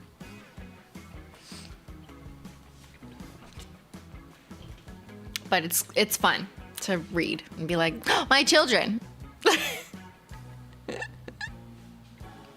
So yeah, I guess that's coming up soon. If anyone goes to Carleton University in Ottawa. It's called the Christine Rotenberg Scholarship for Academic Success and Creative Pursuits. Something like that. Just look up Christine Rotenberg Scholarship. Do you sponsor them for a whole year? So they get... It's like a function of the total, I was going to say salary, the total bursary amount that has calculated interest or whatever. Anyways, it's like, it averages out to roughly 3,000 plus per semester. per student, which is roughly the cost of like doing your BA. So it more or less covers your tuition fees if you're doing a BA that isn't like specialized. But there's like a bunch of math and interest calculations and whatever. So it's not really a specific number. It changes, it goes up every year a little bit. It's probably a percent of the endowment value, exactly. So I donated like $100,000 to the Totals fund that will carry on forever, but they just give out a like 3,000 and 3,000 every year on average, but that'll grow because as the rest of it is invested and accrues interest, then maybe eventually they give to 3 students or they give a little bit more to 2 students as tuition costs increase. And the university also contributed $50K because it was like a matching donation Tuesday or whatever. So I was like, take advantage of that. Their cap was matching $50K, I think. But yeah, so the whole fund is like $150K, but they give it out a little bit a year and invest the rest, and then it lasts forever. That's how it works. Tuition is not as expensive in Canada on average compared to the States. So some of you are like, my entire tuition is $100K a year. That's not how it is here. It's on average, it's like $6 to $12K a year. Depends on your specialty. I mean, some people who go to medical school will say it's like way more. It depends. Average undergrad tuition is $7. There, I was right. Somewhere between 6 and 12, yeah. Per year. But yeah, there's like scholarship opportunities for some who are eligible, and that's what I wanted to do. So I made my own scholarship to give to people who weren't just there for school, but also had a creative pursuit, because I like to support people who can do both. You know what I mean? Because it's very expensive to pursue school and your creative pursuit and probably need to work in order to like pay for your life. So giving someone a scholarship helps them maybe not have to work or just work part-time or something so that they can keep up their creative pursuits and their school and, you know, at least have that financial break to give them more freedom and flexibility to do what they want to do. And who knows if their creative pursuit turns into like a business opportunity or something. But otherwise, people end up foregoing their creative pursuits because they have to do, or they feel they need to do what is, you know, in their future financial best interests, which I totally get. But I wanted to help people have more flexibility to do it all. I mean, I know I can't like help everyone do it all, but that was my perspective. So yeah, there's not many scholarships out there that are like specifically targeting people who do things outside of school. Most of the time it's like, you do good in school, you get A's, you get this money, you know, and that exists. But I also wanted to like try and promote something else. Anyways, so that scholarship happens every year, and Carleton they do it now. Anyone at Carleton? I'm actually curious. Is there anyone in the chat who goes to Carleton University in Ottawa? Your endowment is currently $150,000, pays out 4%, $6,000. Sweet. Thanks, Ben, for the math. Oh, my camera died. Does it still exist? Does my camera exist if it died? I went to U Ottawa, Algonquin. I need to check if someone's Carleton.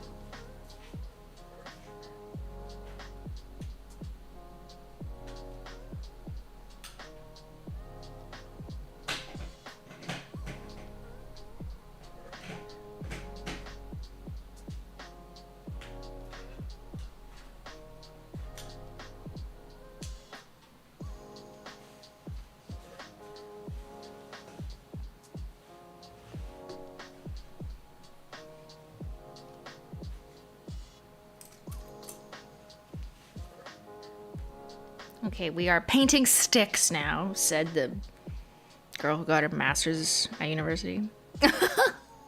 But you can do both. See, that's my point. You can be a quote-unquote traditional smarty pants, but also be heavily interested in creative, organizing, whatever it is you like to do. Y'all, uni in America is so expensive. Like, what? I know. Yeah. It is like, what? I remember having that reaction too. When I first did my first tuition giveaway, which was like literally a giveaway randomly to people, like doing it myself, paying their tuition, I was at first we were like, wait a second, how much is tuition in America? And then I looked it up and I was like, oh, I can't do that. This was like 2016. I'm like, I can't give away $100,000. What the fuck to one person? Yeah, no. One person, one time. Okay, I'm painting on the OG Flakies collection. This is gold flaky hollow taco. But yeah, I'm sorry, said the Canadian, that American tuition basically precluded me from including American students in that giveaway because it was just too much. And never mind the cost. There's like cross-border problems that makes it really hard for a Canadian to just give you money. Like, I know that sounds like, what do you mean? But like, no. Like, we literally don't have the same banks. How is it that much different? I mean, okay, what's the average cost of American tuition? Like, whenever chatters tell me, it's usually like so varied, but you'll see some, what do they call it? Like Ivy League schools, whatever that means. Fucking flower schools. That's purple. Cost like $50,000, $100,000 a year for like medical school. What the fuck? Excuse me? Like, who even makes that much a year? How can you make that much money if you're in school? Or not in school? It doesn't even make sense. It makes literally no sense. And that's why everyone goes into debt. Yeah.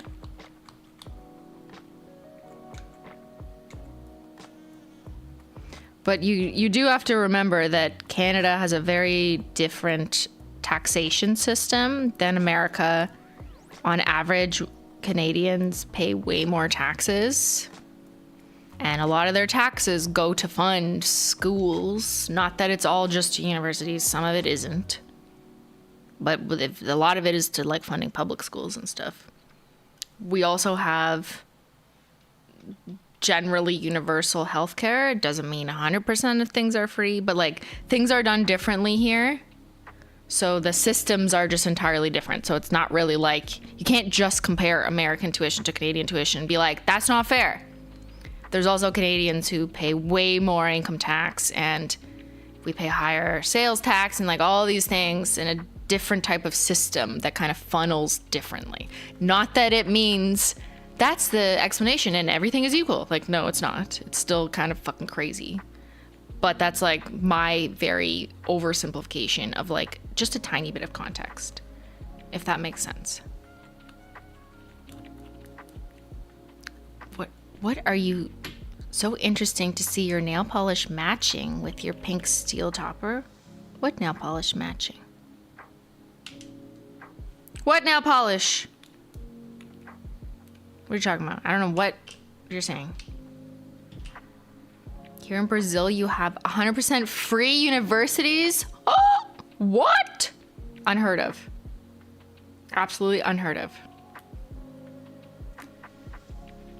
In Canada, it is possible to basically get some education, post-secondary education for free if you basically get all the scholarships. Like, some people do it. Not everyone, obviously. Otherwise, it wouldn't math. But like, I basically got paid to do my master's degree because I won. You have to apply and do work. Like, it's not automatic. But I won 2 scholarships and I was a teacher's assistant. And if I did the math, I got money for doing my master's degree. Not like that much, like marginal, but you know, it was nice. So like, that's a good system. That should be the system everywhere. It gives you some incentive. Like, yeah, it wasn't like living wage.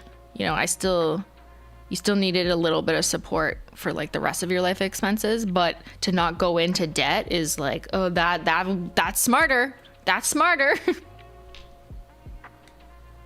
And you're coming out of it with like a degree, right? Which has its own value prop. So yeah, I think more post-secondary education should try and incentivize the student, and not that it's like, we'll pay you $100,000. Like, no, I get it. Like you should have to work for it, like working as a teacher's assistant, a research assistant, co-op placements that pay, like paid internships, whatever it is that counts as credits towards your degree, getting scholarships, a combination of those factors. This is a flaky holo taco. In Mexico, you have free universities. Yeah, okay. International has it figured out. America, fucked up. America is fucked up.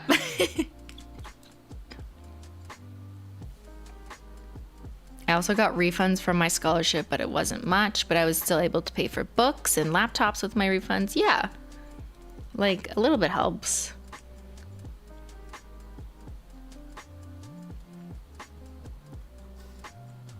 All right, here's scattered holo.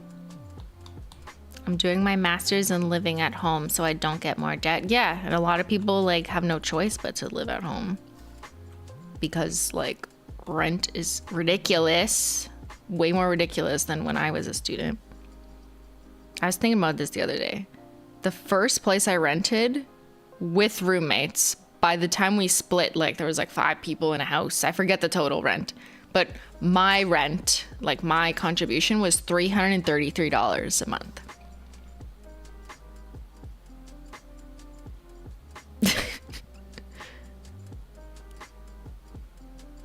Which is like nothing compared to now. Now remember, that is in a house, so you have to multiply that by like 5 or 6, however many people, and that's what it was a month.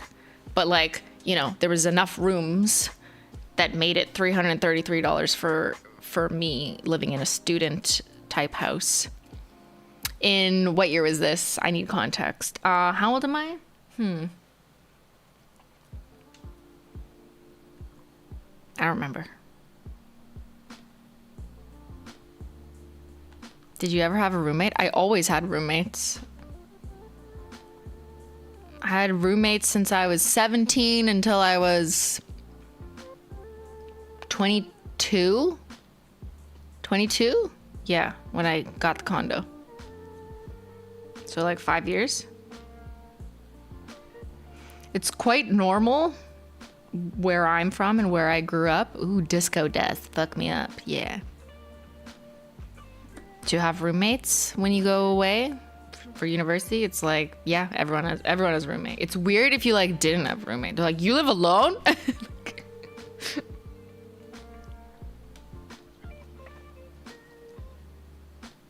That's why Zyler is so well socialized, because he grew up in a frat house.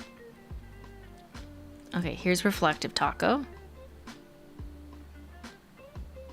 Wow.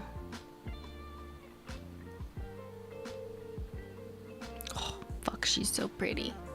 The lighting is like the perfect angle. Once I change the camera, it's not gonna hit like this. Oh, diamonds. When you say roommates, do you mean you share a bedroom or share a flat? By flat, do you mean a house or like an apartment? I mean, we didn't share a bedroom. Actually, that's not true. I did share a bedroom with my first roommate in residence, because that's just how it worked. Like, I did share a room with another roommate when I lived in residence, which is on campus. But then after that, you kind of go off on your own and you pick a bunch of people and you move in with them. And we each had our own room in a house. And then I just basically like went through a couple iterations of that with different people. Condo at 22, how'd you get a down payment? I was a child actor. That's how. And my grandmother helped me. And I worked and saved all my money since I was 15. So it was a combination of that. I don't have that much money from child acting. I feel like people are gonna get the wrong idea. I had like 30 grand or something, like, which I don't mean is nothing, but like some people are like, you must have had $1 million. Like, no, I had $30,000. Thank you for the like dozens of commercials I did, like, which is still great. Don't get me wrong, but it's not what, I don't know, people think like, oh my God, you're a child millionaire. No. But no, I mostly had money for a down payment because I worked and was fortunate enough to not have to spend what I made money working on my life, like life purchases, because my parents paid for me to eat and wear clothes throughout high school. So I could save my money that I made in high school and university. And I was very, very frugal with my money. And I wanted to work and save all my money. So I saved like tens of thousands of dollars over the years from working and saving it and not spending my money. Whereas friends I had, just like they'd work and then they'd blow it all. And I just like didn't go out. Didn't go out, didn't spend anything, didn't buy whatever jeans were in style. I was extremely frugal. I got my grandmother's car. I paid the least amount for gas. I literally wouldn't put on air conditioning in my car because I was trying to save gas money, which is just stupid in retrospect, but whatever. I was very cautious and conservative. So that's one way how I was able, but also like, yes, my parents paid for me to eat and be clothed. And like I said earlier, I got scholarships and tuition's not that much relative to the States. And my grandmother helped me with school. One of them was very kind. She always believed in people, especially young women, going to school. So she wanted to support any other like school related expenses. So she always helped out with like textbooks and that kind of stuff. So she also made it possible because I didn't have to pay for a lot of books. I was able to save more money, like that kind of thing. So it's a combination of a few different factors. But yeah, that's how I had a down payment. Also, the market was not as crazy as it was now.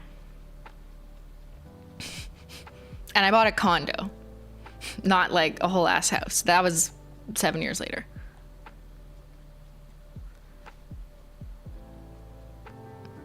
And I had just gotten my first real job. So.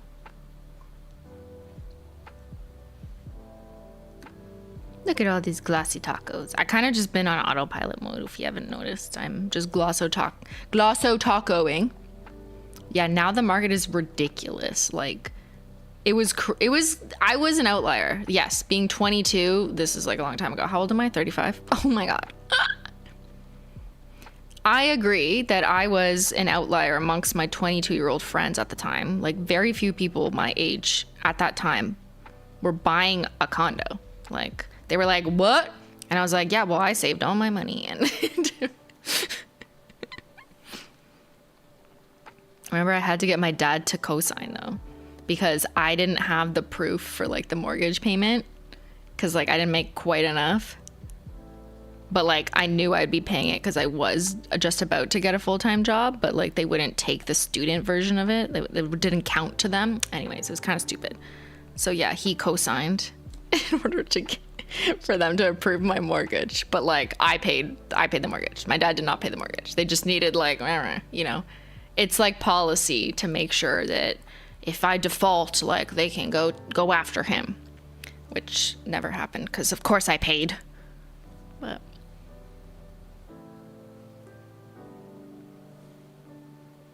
so he always used to joke that he owned 1% of my condo. But like he did not actually.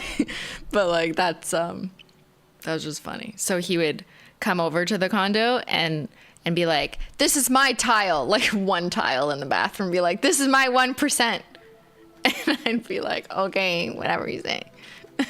Thanks for co-signing.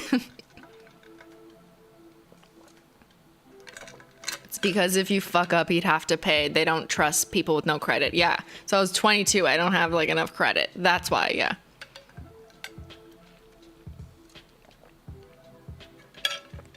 Yeah, he was like a guarantor or whatever because he had a mortgage previously, so he had a track record that like he has paid a mortgage, whereas I did not.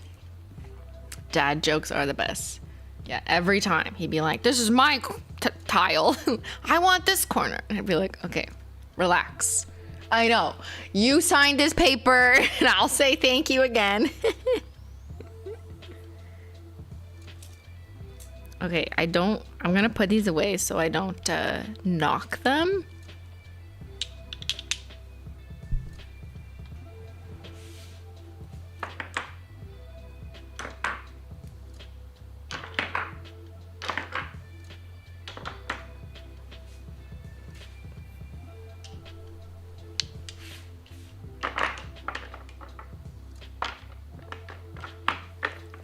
The wall looks so good.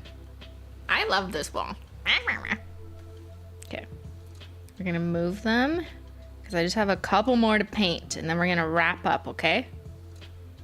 But I do want to paint them all and let them dry so that next stream we can put them on a wheel. I had to go through that too, my cis cosines. Yeah, I feel like it's like pretty common. My dad was the first cosigner on my car, yeah. But I was the one paying for it. Yeah, that's usually what people do. Like, the cosigner generally is just kind of like a technicality because the original signer just doesn't have the history, you know, or the credit history specifically for the bank to be like, yes. So they just need a boomer. They need a boomer to sign. I'm just filing these sticks.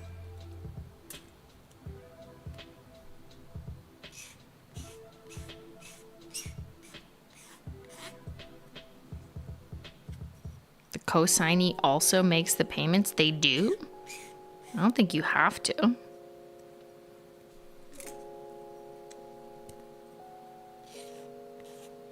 In some circumstances, yes, I guess. Like if you have a joint thing. But I'm aware of like a lot of people I knew growing up, their parent would have to co-sign something, but they would be responsible for all of them. Like that was just their understanding. But technically, if you didn't want to pay, then they would come after your co-signer. But like you just wouldn't do that to someone that, you know, trusted you, right? Probably.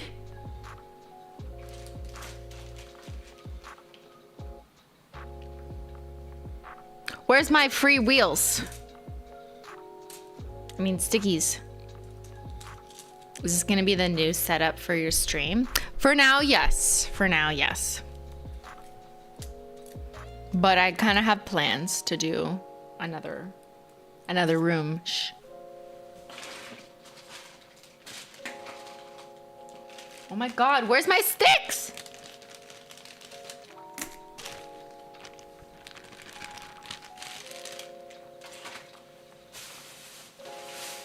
Saved by the Ben, but only if they're the fuck. These are probably square bottoms.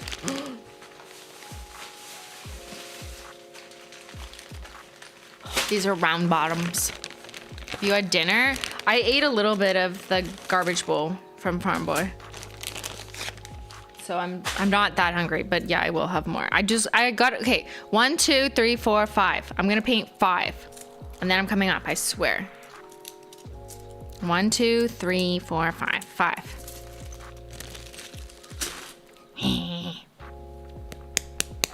Ben, have you had dinner? How many rooms you got? I mean, it could have been storage, but instead of storage, I think I'm gonna repurpose it as a stream room. I mean, our old house also, we just used all the bedrooms and storage as content rooms, you know. What's for a family of 4 is actually just for all my content rooms. We don't have kids, okay? We have content rooms.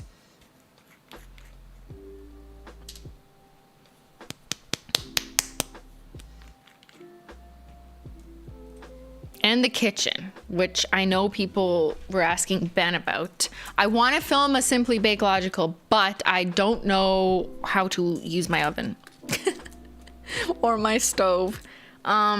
We haven't cooked once here. Don't yell at me. I've just been having like garbage bowls from locations and smoothies. I make smoothies. But yeah, I still have to use the oven and I'm just like kind of scared, you know what I mean? I'm also too busy, so there's that excuse. Like I just like can't be bothered to think about cooking. I'm doing this instead. I'm painting plastic. This is featured guest. You know, a white hollow that can't be hollow. That can't be white, sorry. So therefore it is dovey gray. I've been streaming for 1 day. Wow, I'm so good at this.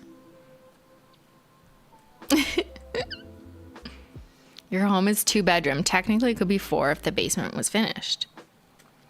And then technically, it could be like 1 bedroom if you use all the other bedrooms for other things, like offices. Figure out the appliances. We could, but people would just get mad at me in like not a good way. People be like, how do you not know basic life skills? You're so privileged that you don't know how to cook. And just like, I don't know, man. Like this is what I'm doing instead, okay? Everyone has priorities. Everyone has a different lifestyle. It's fine.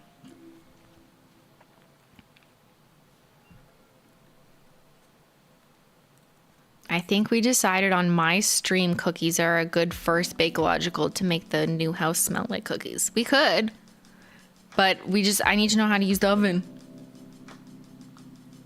I didn't start cooking until I was 32. I know how to make vegetables and stuff. We just haven't done it yet because like I'm just scared. You know what I mean? Like I'm scared I might use it wrong. So I just haven't. It's fine. Everything is fine. Everything is fine.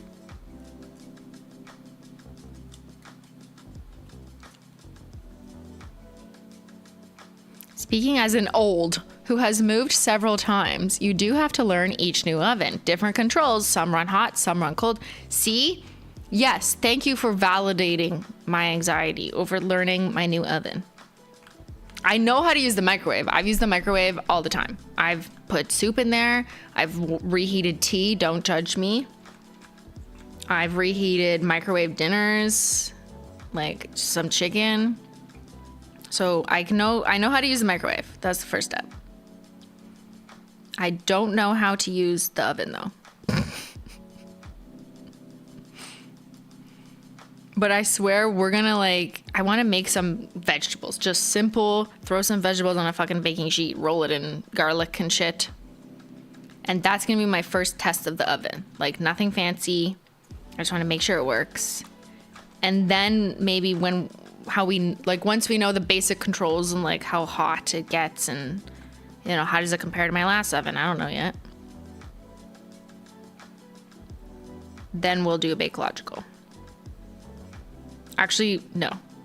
We still need to set up the kitchen to stream. Like there is no computer there right now. Like we have to put a computer in the kitchen to stream there, right? So there is a lot of setup. I have to get lights, I have to get mics, I have to get all the equipment.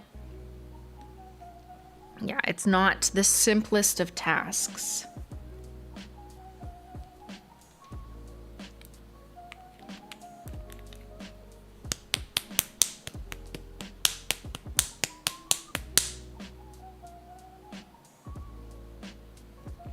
I'm psyched to see the tea faucet. I've already exposed the tea faucet. The tea faucet that I'm definitely gonna die using. So yeah, I shared I have an instant hot water tap / tea faucet. I put that on Snapchat. That's my flex for the day.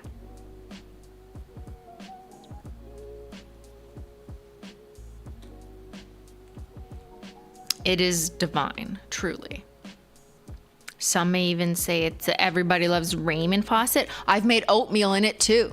It's amazing. I just like pour the oats in a bowl and then I go instant hot water. And then I wait literally like a minute until the oatmeal sets. It's literally instant oatmeal. You know, otherwise it's a lie. So I've made oatmeal and tea with my instant hot water tap. That's the best. I love having those at work. See? Me too. I love having them at work. I'm getting an instant hot water faucet. I'm convinced. I wonder if like it's just like, it looks like a faucet, although it kind of looks a little bit smaller and a little bit like more different because there's two handles, like one on each side. So it kind of stands out as like, that's not a normal faucet, question mark. But yeah, it's kind of like a fancy kitchen item, I guess, right? Because you wouldn't want it as your standard faucet. You can't use it as your main faucet, right? It doesn't really work that way. It's its own hot water tap. So you should, like, people wouldn't get this as an alternative to a normal kitchen sink tap. It's in addition to. So if you have like a second sink, then that's when people get it. Is it attached to a sink? Yes. It has a smaller sink is usually how people would have it. Like a side sink, like a little baby sink.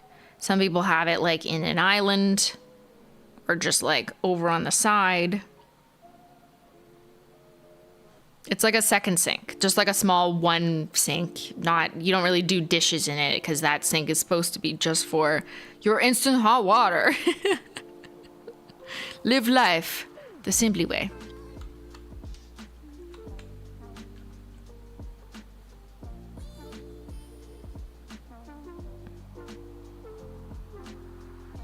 But you know, with the amount of tea I drink, I was like, this is definitely an investment that I will get a daily return on. Like 5 times a day, I will enjoy this luxury. So I do. Yeah, I have second sink money come at me. And I spent it. It actually wasn't that wild. I think the unit itself was like $1,000 or something, which I know, I'm not saying $1,000 is really cheap. I'm just saying for a fancy faucet like that you use 5 times a day for the rest of your life, like, that's not crazy. Do you have a pot filler? I do not, because I don't cook. So I don't care about that. But I do care about my instant hot water tap. Wait, could you not fill a pot with the instant hot water tap and then the water's already boiling?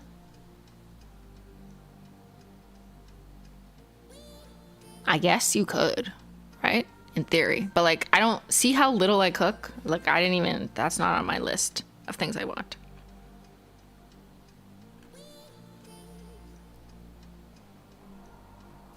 You could totally do that. Okay, then I have that. But no, I know what you mean. That's like, okay, those homes in LA that all look the same and they all have those like giant arms that come out of the tile behind the stove and it's the hot water filler. Yeah, I don't have that. It doesn't preheat enough to fill a whole pot. Oh yeah, because it's like smaller. It's a beverage center sink. It's just for tea, as I was saying, or oatmeal. The flow rate is too slow. Yeah. Yeah, that probably makes sense. Okay, never mind. Whatever. I don't care anyways. I just want my tea.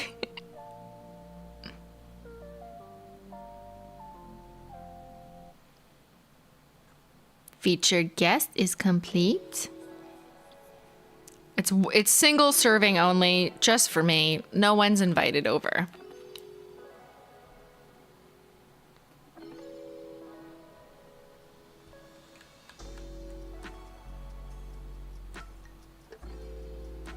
The OG crushed hollow is highest bidder.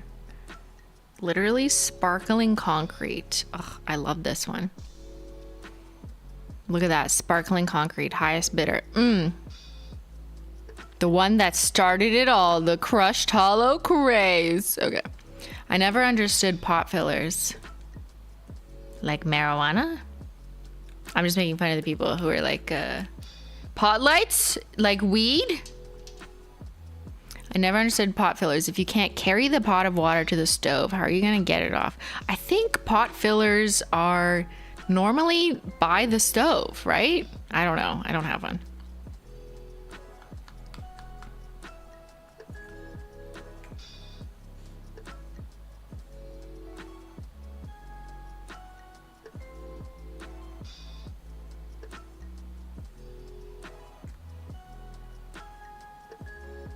Wow, that's double dare. The harps chimed when you said highest bidder is complete. I timed it with the music. Do you use the same temp for all of your teas? Great question. Yes. So tea is supposed to be heated at a specific temperature for different types of tea to optimize the tea blend. Here, I'm a tea expert too.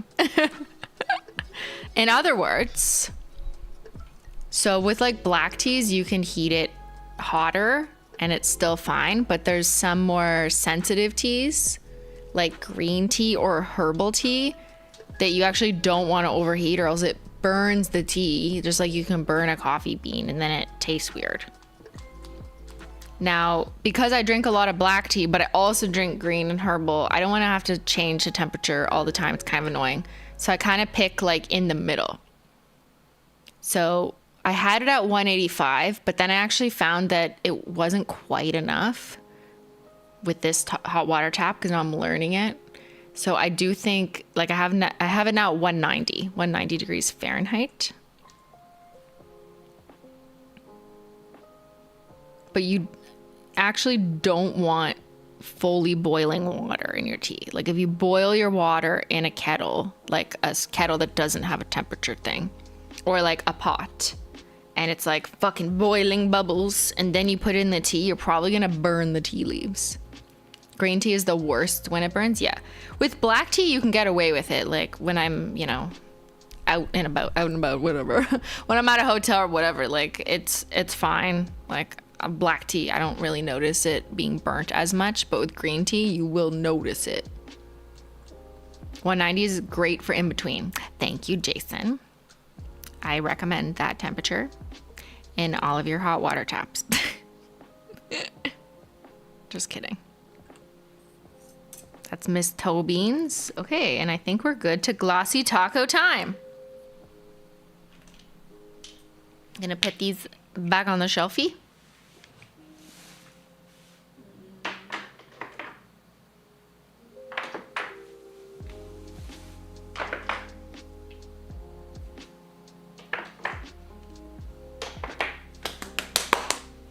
Yay! We're almost done. Woohoo!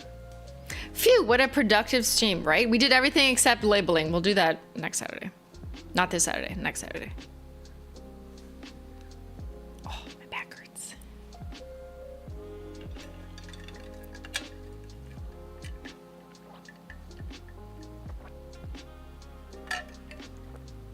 Super productive stream only, unlike all my unpacking streams.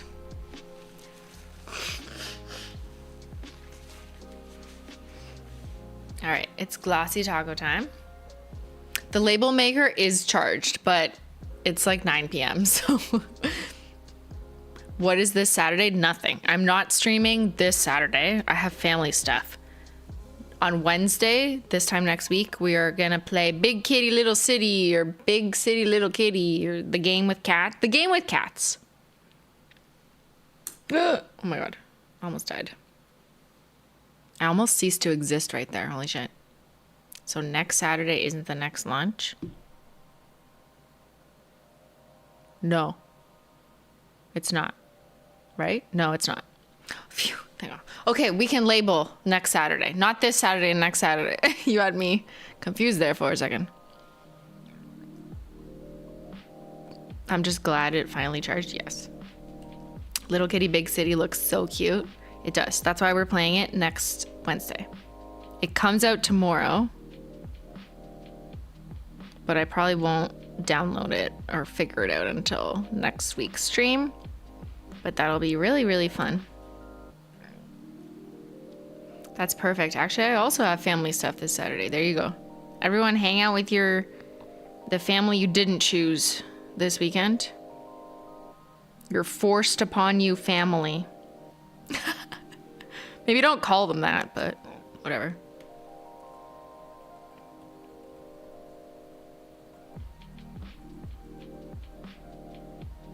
Unrelated, but I'm usually part of the VOD squad, and it's so weird to hear this.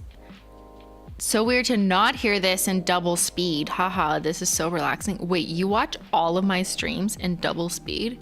Isn't that like so annoying? I feel like I'm already annoying sometimes, my voice. I just can't imagine it being like 2x, being like, and then the hollow, and the T, man.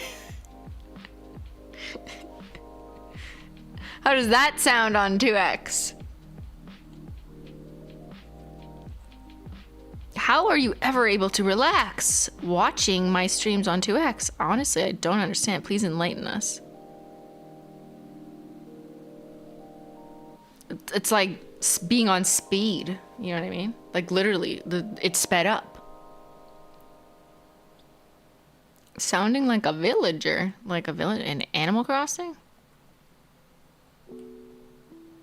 I could not do double speed the whole time. Yeah, right. Yeah. It sound like simply on crack.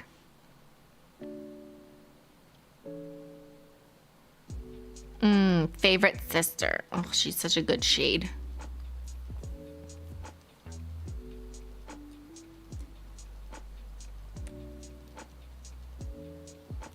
The only time I watch something on 2x speed is when I'm live, like I'm watching a stream live and I want to catch up.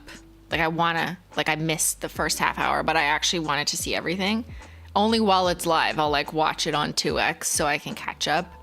And then it's live and then it's like normal.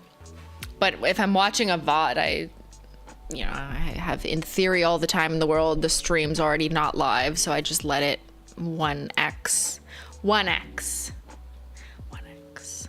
Just too impatient for reality. Yeah, but I assume you're doing other things while you're watching / listening to me, right? I can't imagine just sitting down and like watching and not doing anything else. Like what the wait, people do that?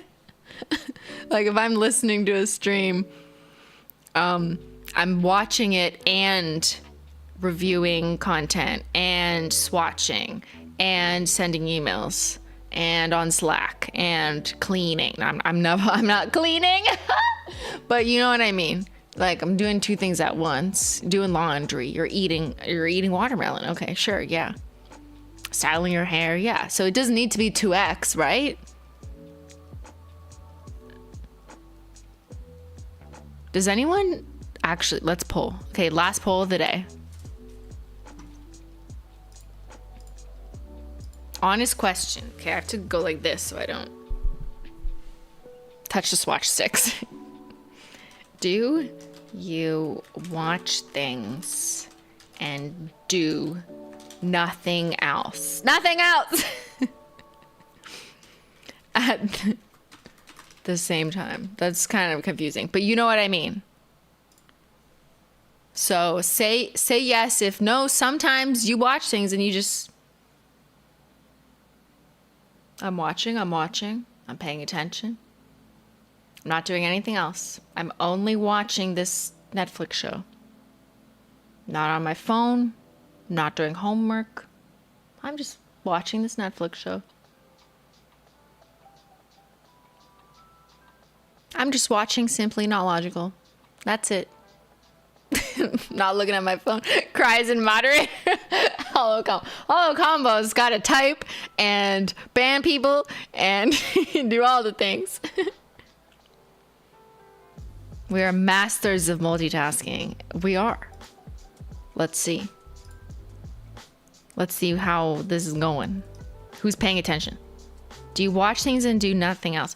41% do nothing else at the same time? Wow, I would like to know what that's like. That's why I didn't like Dune. Because I probably wasn't watching it 100%. I was probably watching Dune like 40%. I saw all the sand and the like lulls, and then I was like, okay,